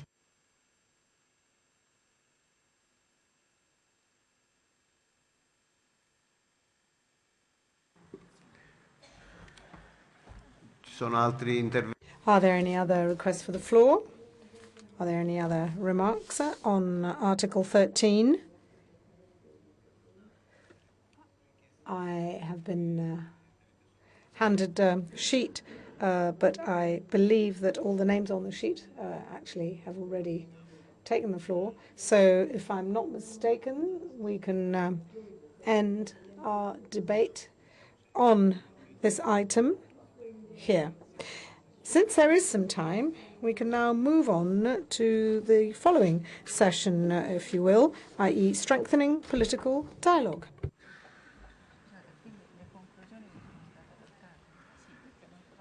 Siamo giunti quindi. So let us move on to our final session on strengthening political dialogue. And I would like to point out that the subject of strengthening political dialogue is something I believe is hugely important. Before we actually open the session, I would like to thank you all for your contributions, for your availability to engage with others in a spirit of collaboration and fruitful exchange. This speaks volumes about the value of such a conference that can certainly be the driving force of interparliamentary cooperation. As we have repeatedly said, for the first time ever, the European Union is called upon to address two fundamental issues that are of the essence for its very existence and certainly for its future. On the one hand, we have to deal with the lack of trust that European citizens have vis-à-vis European institutions. At times, this takes a form of skepticism and aversion. On the other hand, we have to deal with democratic deficit, which has arisen at a time in which, as I said, the delegation of authority goes hand in hand with expressions of mistrust. We know that we have attempted to bring forward an agenda for our citizens. The European Commission under Manuel Barroso indicated its intention to ensure that all legislative proposals and all background documents would be submitted to national parliaments, which would then be asked to express their opinions so as to improve the EU policy-making process. If we look at our track record, I think we can claim that political dialogue has evolved successfully, engaging the Commission, Parliament, the European institutions on the one hand, and national parliaments on the other. We know that national parliaments submit to the institutions on average 600 contributions with respect to draft legislation, and we know that only 15% is in the form of early warning opinions, i.e. subsidiarity check system. And I'm confident that much more can be achieved along these lines. Our fifth session, therefore, will deal with the topic, i.e., how to further strengthen political dialogue. And to this end, we have the pleasure of hearing from Loreta Grausnien, Speaker of the Seimas of the Republic of Lithuania, who will be delivering a keynote speech on this topic.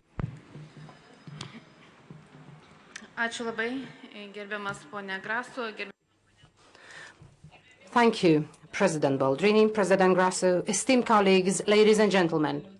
First and foremost, let me thank the Italian Parliament for giving me an opportunity to address you, my dear colleagues.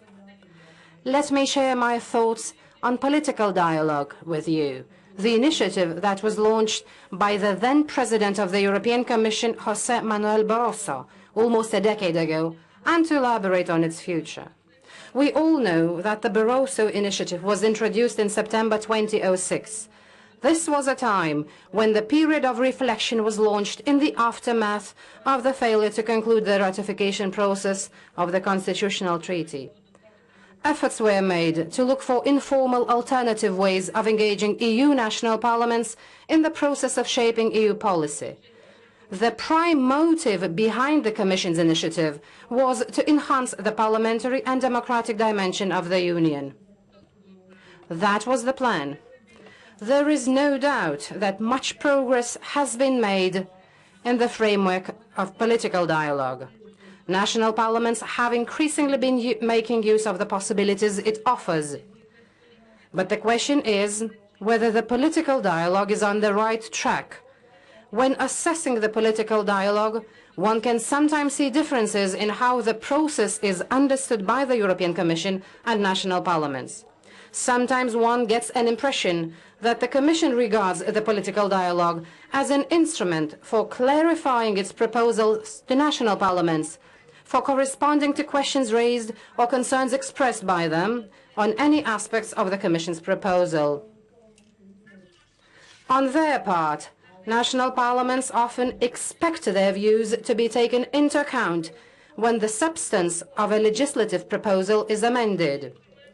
We receive little information as to whether the European Commission takes good note of contributions from national parliaments. The Commission's annual reports on relations with national parliaments lack information about a real impact that national parliaments' opinions have on legislative initiatives from the European Commission. The Commission's annual reports are restricted to statistical data about the number of opinions received from national parliaments and its dynamics. The reports lack summaries of the key aspects of the opinions and do not reveal whether those opinions have been taken into account, and if so, which opinions, from which national parliaments, and in what specific ways they have been made use of. The political dialogue might become more meaningful if national parliaments could see their tangible contribution towards improving the substance of Commission's initiatives. Following the entry into force of the Treaty of Lisbon on the 1st of December 2009, we believed that the situation would change substantially. It was the first time in the history of the EU that the role of national parliaments was clearly defined not only in the protocols annexed to the treaty, but in the body of the treaty too. National parliaments gained not only a right, but also a duty to contribute actively to the good functioning of the Union. Honourable colleagues, you know only too well that we can do a great deal if we, national parliaments, the European Parliament, and the European Commission are consistent and persistent in our joint work. While recovering from the economic crisis today, we must come up with and suggest ways to generate more jobs, to promote economic growth of European countries, to safeguard financial stability in Europe, to improve Europe's competitiveness, and to restore public confidence in the European project. As the geopolitical situation remains complex, we must also pay particular attention to the collective security of our countries, respect for human rights in conflict zones, by implementing programs aimed at reducing poverty. We therefore sincerely welcome the determination of the new Commission led by Jean-Claude Juncker to establish a new partnership with national parliaments. It is essential to translate this determination into real action, the success of which is measured in tangible results. Only then we will see a true leap forward. National parliaments want and have to be heard today. The political dialogue held so far between individual national parliaments and the European Commission is insufficient. The political dialogue must be strengthened and developed. We have to look for new instruments to promote greater involvement of national parliaments into the decision-making process of the EU. I am convinced that all of this can indeed be done by using the provisions of the existing treaties. Esteemed colleagues, in the light of what has been said, I suggest that we develop the political dialogue along two lines. First, developing a multilateral political dialogue between national parliaments and the Commission. Second, developing a political dialogue similar to the Barroso Initiative between national parliaments and the European Parliament. For me, a multilateral political dialogue represents a collective political dialogue between national parliaments and the Commission. Having taken the helm of the interparliamentary cooperation in the EU for the first time in the second semester of 2013, the Seimas of the Republic of Lithuania chose an active and ambitious program for its presidency. One of the novelties which we proposed and which, thanks to all of us, was successfully used during the Lithuanian presidency were conclusions adopted at the meetings of the chairpersons of parliamentary committees. The conclusions adopted by consensus were sent to the European Commission, the European Parliament, and the Council. Dear colleagues, the vast majority of you have already faced the presidency challenge. The board of the Seimas adopted a final decision on the events to be held by sectoral committees, having taken note of the purposes of the events, the relevance of topics to the EU, and the priorities of the Lithuanian presidency. The board stressed that presidency events had to generate a tangible, added and practical value, the effect of which could be understood and felt by European citizens. We believe that the conclusions of the events in the framework of the parliamentary dimension of the presidency of the Council of EU are an expression of a collective opinion of national parliaments in their specific areas of activity. This collective opinion may become a crucial lever when making decisions on not only the ways to shape EU policy, but also on legislative initiatives of the European Commission.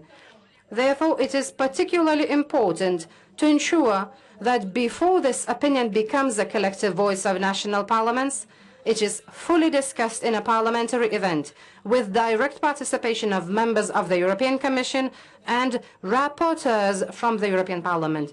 Moreover, this opinion should be laid down on paper. Openness and transparency are key to the hearts of European citizens, our voters. This helps excite public interest in parliamentary activities. This might at least partly ensure high turnout at the European elections and to tame Euroscepticism vis-à-vis the European Union.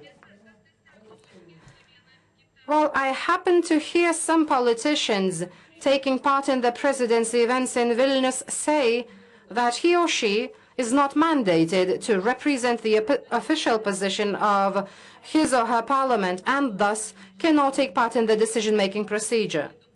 Let me stress that such final documents cannot restrict national parliaments and predetermine their positions. These documents should have a similar status to that of COSAC contributions or the conclusions of the Interparliamentary Conference for the Common Foreign and Security Policy and the Common Security and Defense Policy. Of course, it is not easy to prepare a draft document of this type and reconcile it with all partners. We have already experienced this in the Seimas. However, let me assure you that it is possible. Moreover, I am convinced that this is absolutely necessary. It is high time we raise the bar of the parliamentary dimension events. Adoption of the final document could start a new and more qualitative phase of interparliamentary cooperation. Honourable colleagues, the so-called green card mechanism could contribute to the development of a collective political dialogue. In this context, I would like to express my gratitude to the House of Lords for their discussion paper on the green card and the Dutch House of Representatives for their co-hosting of an informal interparliamentary meeting on this innovation in Brussels in January this year, which has definitely prompted a wider debate. We welcome the proposal to test the green card mechanism in practice. COSAC could be a suitable format to do so. If I may recall, the subsidiarity check mechanism to be carried out by national parliaments was also on trial in the beginning, but it fully proved to be a useful tool eventually. The Danish Folketing came up with a noteworthy initiative of submitting a proposal to the European Commission on the establishment of the European Business Forum by applying the green card procedure. I hope we will soon see more initiatives similar to the discussion paper laid by Lord Boswell. On the 18th of March 2015, the Committee on European Affairs of the Seimas of the Republic of Lithuania considered the said discussion paper. The committee approved of the initiative to enhance the political dialogue by establishing the green card mechanism. By applying the green card procedure, the Commission would be encouraged to take on new legislative initiatives and amend or repeal existing legislature, including delegated or implementing acts. The committee also noted that the green card mechanism should be built on the basis of political dialogue, that is, without amending any EU treaties. National parliaments do not seek to compete with the Commission in the area of legislation. The purpose of national parliaments having the possibility to submit their own proposals is to help the Commission respond as best as possible to the expectations and interests of EU citizens, whose will is expressed through their elected representatives. This kind of support from national parliaments would be even more effective if the proposals reach the Commission at an earlier stage. Taking this opportunity, I would like to thank the Saeima of the Republic of Latvia as the Presidency Parliament for its decision to include the item titled Green Card towards an enhanced political dialogue into the agenda of the COSAC plenary meeting that will take place in Riga this June. We will be looking forward to the results of the debates at the COSAC meeting. On the other hand, the political dialogue should be enhanced by improving the existing means. First of all, we can commend the recommendations to the European Commission as... Ladies and gentlemen, my second proposal on ways to strengthen the political dialogue is the political dialogue between national parliaments and the European Parliament. One of the possible forms of this type of dialogue could be the participation of rapporteurs from the European Parliament in the meetings of chairpersons of sectoral committees organized by the Presidency Parliament. For instance, a member of the Committee on Agriculture and Rural Development of the European Parliament working on a relevant report could be invited to the meeting of the chairpersons of the Committees on Agriculture to deliver a presentation on a subject of the agenda. Once the final document is agreed, it could then be made available to the public and forwarded to the respective national and EU institutions. Subsequently, the chairpersons could initiate parliamentary debates on the basis of this document.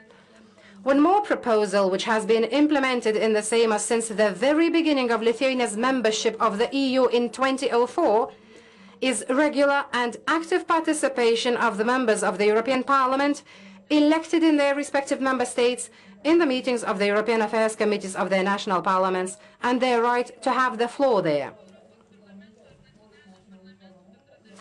Ladies and gentlemen, a good example of cooperation between the European Parliament and national parliament should become the ratification of the association agreements of Ukraine, Moldova and Georgia until the summit in Riga.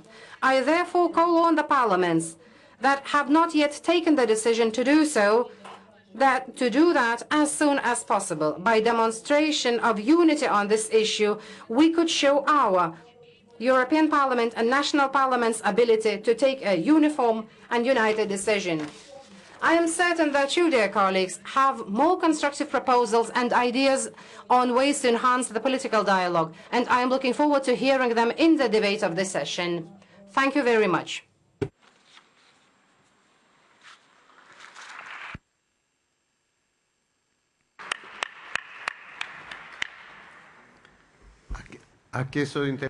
We have a request for the floor from the President of the Sabor of Croatia, Josip Leko. You have the floor. Thank you very much, Mrs. Speaker, Mr. President, ladies and gentlemen. At the beginning, allow me to extend my gratitude to our Italian colleagues for having organized this conference, and to my Lithuanian colleague, Mrs. Graužnienė, for her interesting opening remarks. Dear colleagues, these are only emphasizes. As speakers of parliament, we have to jointly explore the possibilities for making concrete proposals so as to further strengthen the role of national parliaments, particularly in European affairs. We welcome the stated intention of the European Commission's President, Mr. Juncker, and Vice President, Mr. Timmermans, to enhance the Commission's relations with national parliaments. We also welcome the initiative of the President of the European Parliament, Mr. Martin Schulz. The Croatian Parliament truly is engaged in the political dialogue with the Commission. The Croatian Parliament commends the European Commission's policy to strengthen the dialogue with national parliaments. This year, we have had several meetings with members of the new Commission.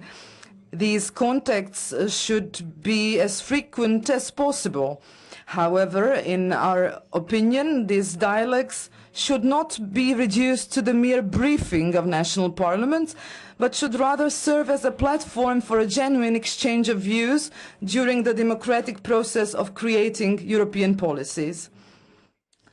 I would like to comment on the proposal that recently came from our colleagues from the Irish Parliament. The format of the meetings as proposed by our Irish colleagues would be particularly useful for presenting the European Commission's work programme for the coming year. I agree that such an approach would allow to all national parliaments to simultaneously conduct a dialogue with representatives of the European Commission on some key issues at an early stage. Also, the mechanism of the green card, as potentially the most important tool, could significantly strengthen the constructive contributions by national parliaments in the European decision-making process. I hope that the upcoming debate in the COSAC on the matter will contribute to the clarification of all the aspects for the further development of this idea. I believe that this idea has great potential for improving the democratic role of national parliaments, not only in the implementation of EU policies, but also in their formulation. No matter which of these proposed mechanisms takes hold in practice, national parliaments should seize as much as possible every opportunity for holding public debates with members of the European Commission in the consideration of new initiatives at an early stage. Also, we should perhaps better focus on the implementation of existing legislation and on monitoring its effects so that we can take part in correcting certain policies of the European Union. Allow me also to say a few words about the relationship with the European Parliament. I am confident that we all agree that the role of the European Parliament and that of national parliaments should be complementary, not competitive. We should therefore continue strengthening effective cooperation and information exchange in the forthcoming period. I believe that in the forthcoming period we should also enhance cooperation with individual rapporteurs in the European Parliament who are in charge of the topics of our special interest. In the end, in the democratic systems and democratic societies, political dialogue is the fundamental democratic value, engaging all the subjects in finding the best solutions for overcoming conflicts. Thank you for your attention. Thank you. And now we have the President of the Assembly of the former Yugoslavian Republic of Macedonia, Trajko Veljanovski.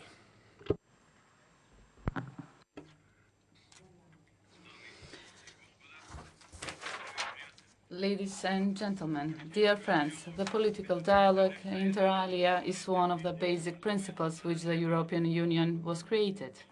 At the same time, these matters as benefits of the civilization rise on the level of obligatory democratic standards for all states in the world. The Western Balkan, which is undoubtedly part of Europe, rapidly adopts these European civilization benefits.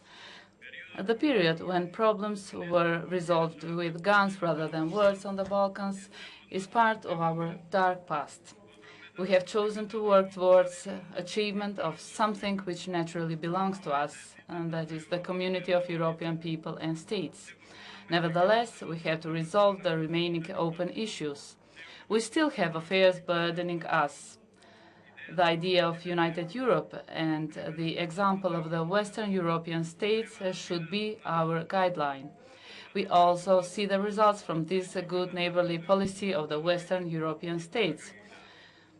Prosperity, common interest, trust and peace must fully rule in all states of the Balkan as well. This is our, but also European interest. Dear friends, in the Republic of Macedonia, one of the most appropriate examples for a successful political dialogue is the Ohrid Framework Agreement. This document is a result of the cooperation between the political representatives of the Macedonian, Albanian and Albanian ethnic community, agreed with the assistance of the international community. Its implementation, which is an ongoing process, is also a result of the dialogue, which above all is held in the Assembly. There are more and more of these and similar positive examples of political dialogue, which by rule was held in the institutions and above all in the Assembly. But unfortunately, since June last year, after the finalization of the parliamentary elections, the political dialogue between the parliamentary majority and the opposition is on a minimal level. The parliamentary majority, with the assistance of our European friends, called several times for discussion on all requests and proposals by the opposition, but this dialogue should be inside the parliament, in other words, inside the institutions. In this period, assisted by the mediators from the European Parliament, there are ongoing talks between the two sides, and I believe that the political leaders, both from the governing and the opposition political party, will demonstrate responsibility to the citizens and that the right solution will be found. Ladies and gentlemen, the responsibility for the current political situation in the Republic of Macedonia is majorly in the hands of the domestic political elite. I do not want to be misunderstood, but it is a fact that the years-long blockade of our Euro-Atlantic integration has negative implications on the overall political situation in the Republic of Macedonia. I have to underline that Macedonia, exactly through dialogue, today has highly developed relations with all states from the region, even though there were many open issues between us. Still, as I have said, so far we have difficult time in establishment a dialogue with our southern neighbor. Ladies and gentlemen, I am sincerely convinced that the political dialogue as a virtue and as a mechanism for resolution of all open issues penetrates more and more in the consciousness of the political elites, but also in all social entities that influence the creation of particular policies.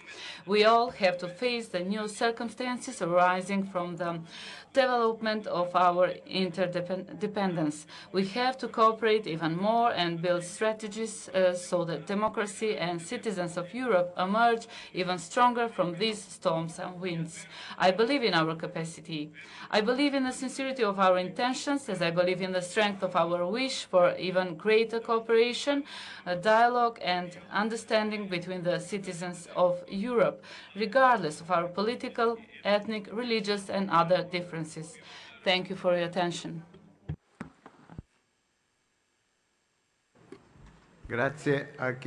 Thank you. We have a request from the Vice President of the National Assembly of Turkey.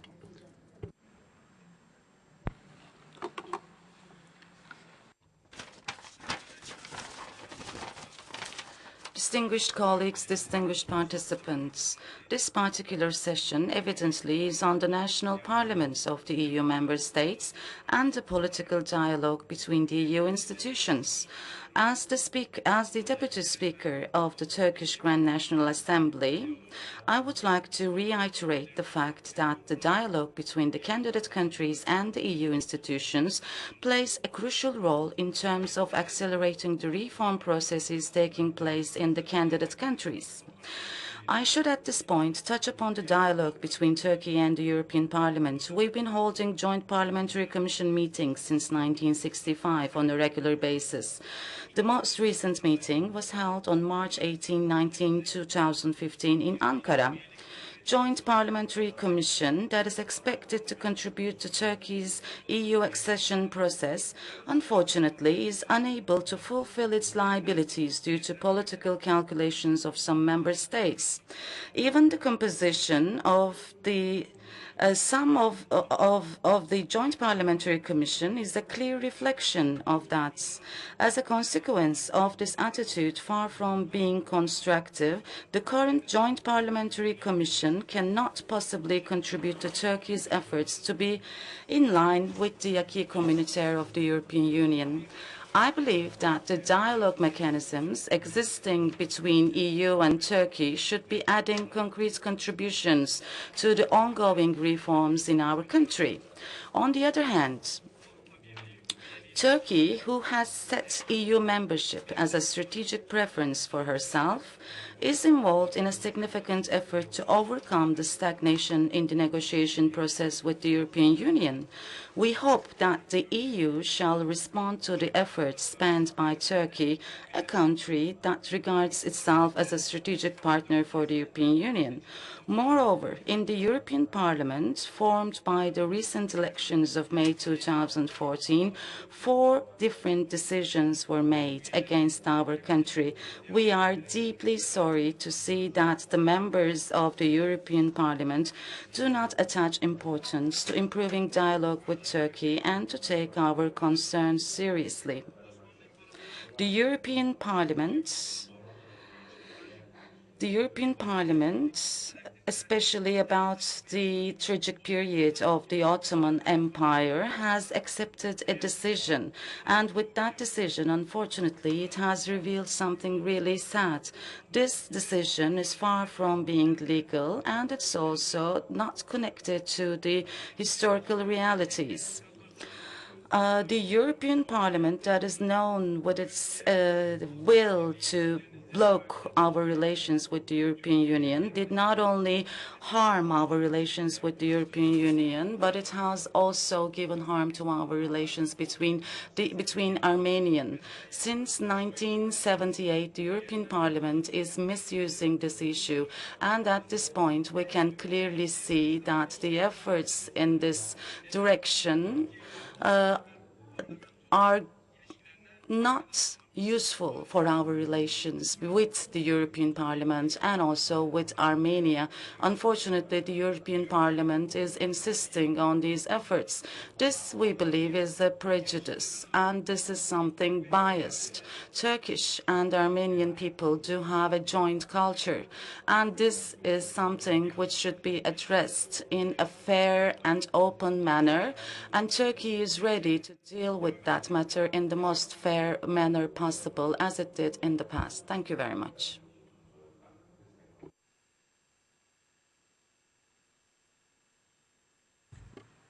Grazie. Thank you. If there are no further requests for the floor, we can also conclude this session.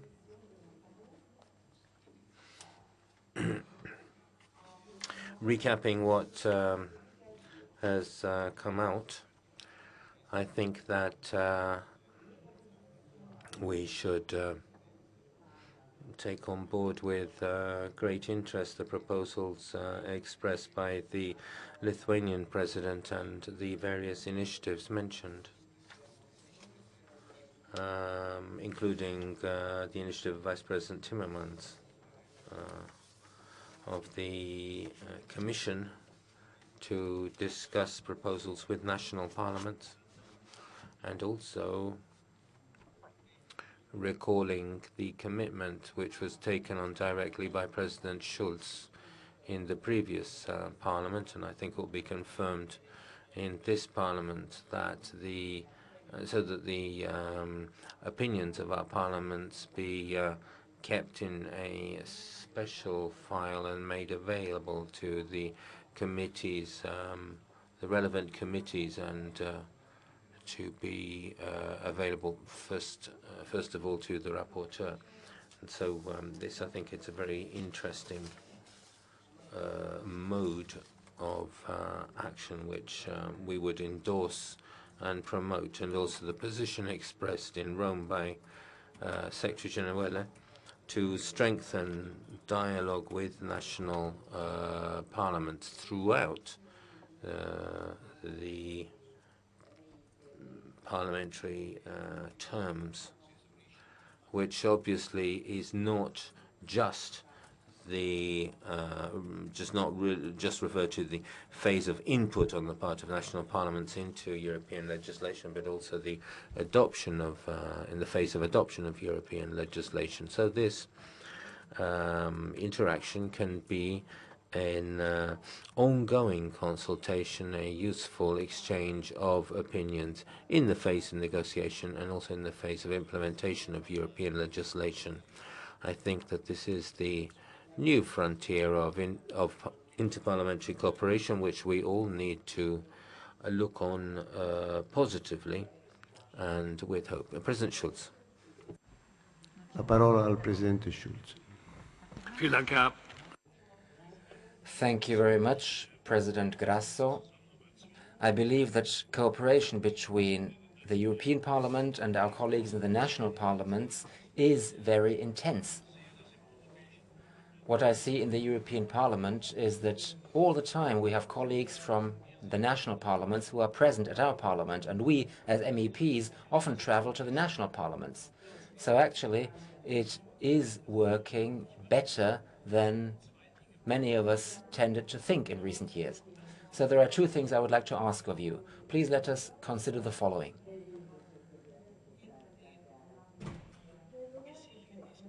In the debates so far, there is one thing that has not become sufficiently visible, something which we in the European Parliament and you in the national parliaments suffer from in an equal way.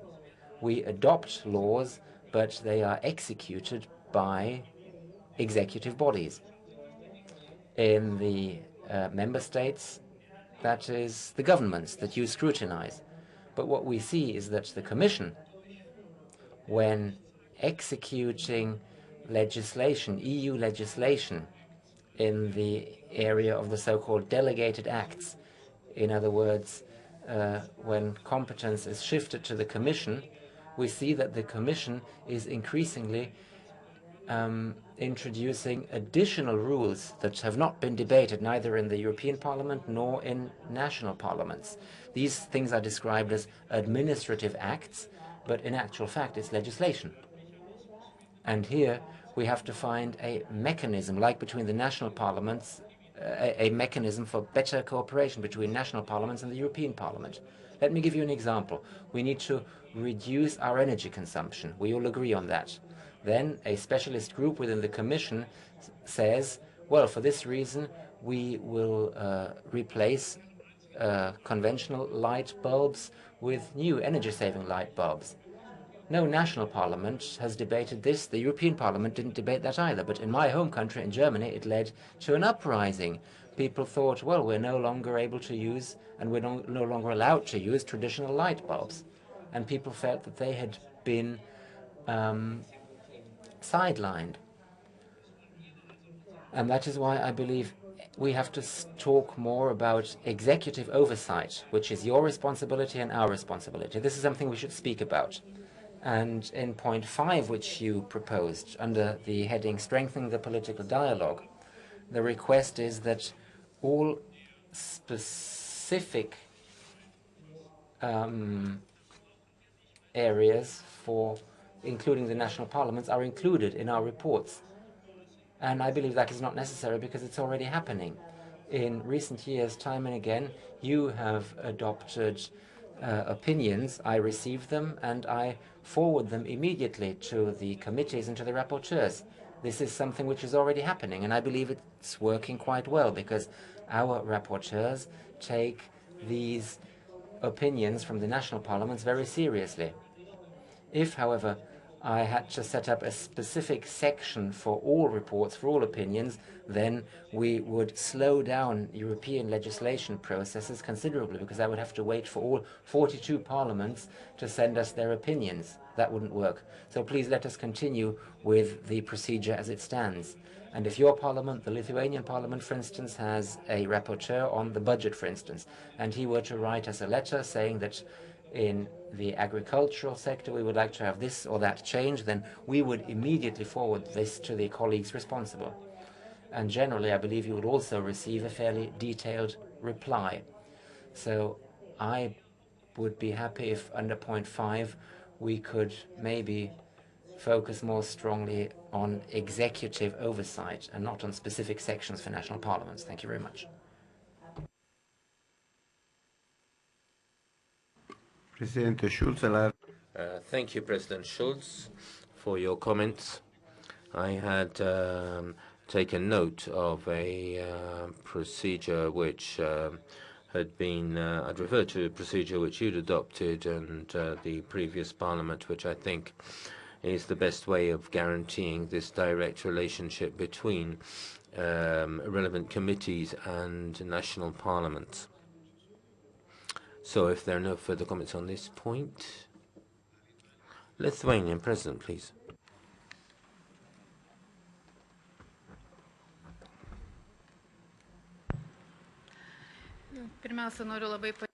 Well, first of all, let me thank for a very interesting discussion, and perhaps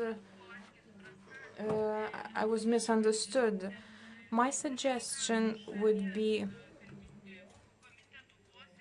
to invite to the parliamentary dimension events rapporteurs from the European Parliament to report on the subject matters of that parliamentary dimension event during the presidency of a particular member state.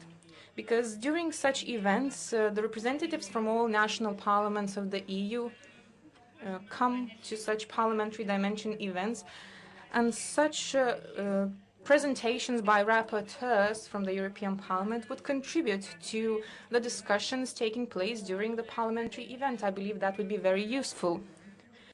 I would also like to comment on the Turkish speaker's remarks. We definitely appreciate Turkey's efforts to be a part of the European family. But it struck me as odd that as national parliaments we don't contribute to the promotion of the political dialogue between Turkey and the EU. From the Lithuania's part, we are actively engaged in cooperating with Turkey. Our embassy is really active, but perhaps you are right in some part. In any case, I would like to take the opportunity to thank the European Parliament President, Mr. Schulz, for being very active in today's discussion on an active cooperation between national parliaments. As speakers of national parliaments, we are definitely happy to see that the President of the European Parliament himself is very actively engaged in the cooperation with the national parliaments. But I do understand that it is not a very easy task to do to ensure more active cooperation between the European Parliament and national parliaments. The duty for us as speakers of parliaments elected by our voters is to ensure the better social future, the better welfare for our citizens. That's why our discussions should be targeted at the main goal, which is the fulfillment of the mandate that was given to us by our voters, which is ensuring a better welfare for our citizens. So thank you very much. Grazie. Thank you very much. I believe that at this point we can close our debate. And now our officials will need some time to draft the final document with the presidency conclusions. So I would suggest that we take a 15-minute break so that our officials will have enough time to draft the document that we can then discuss. So I suggest that we take a 15-minute break.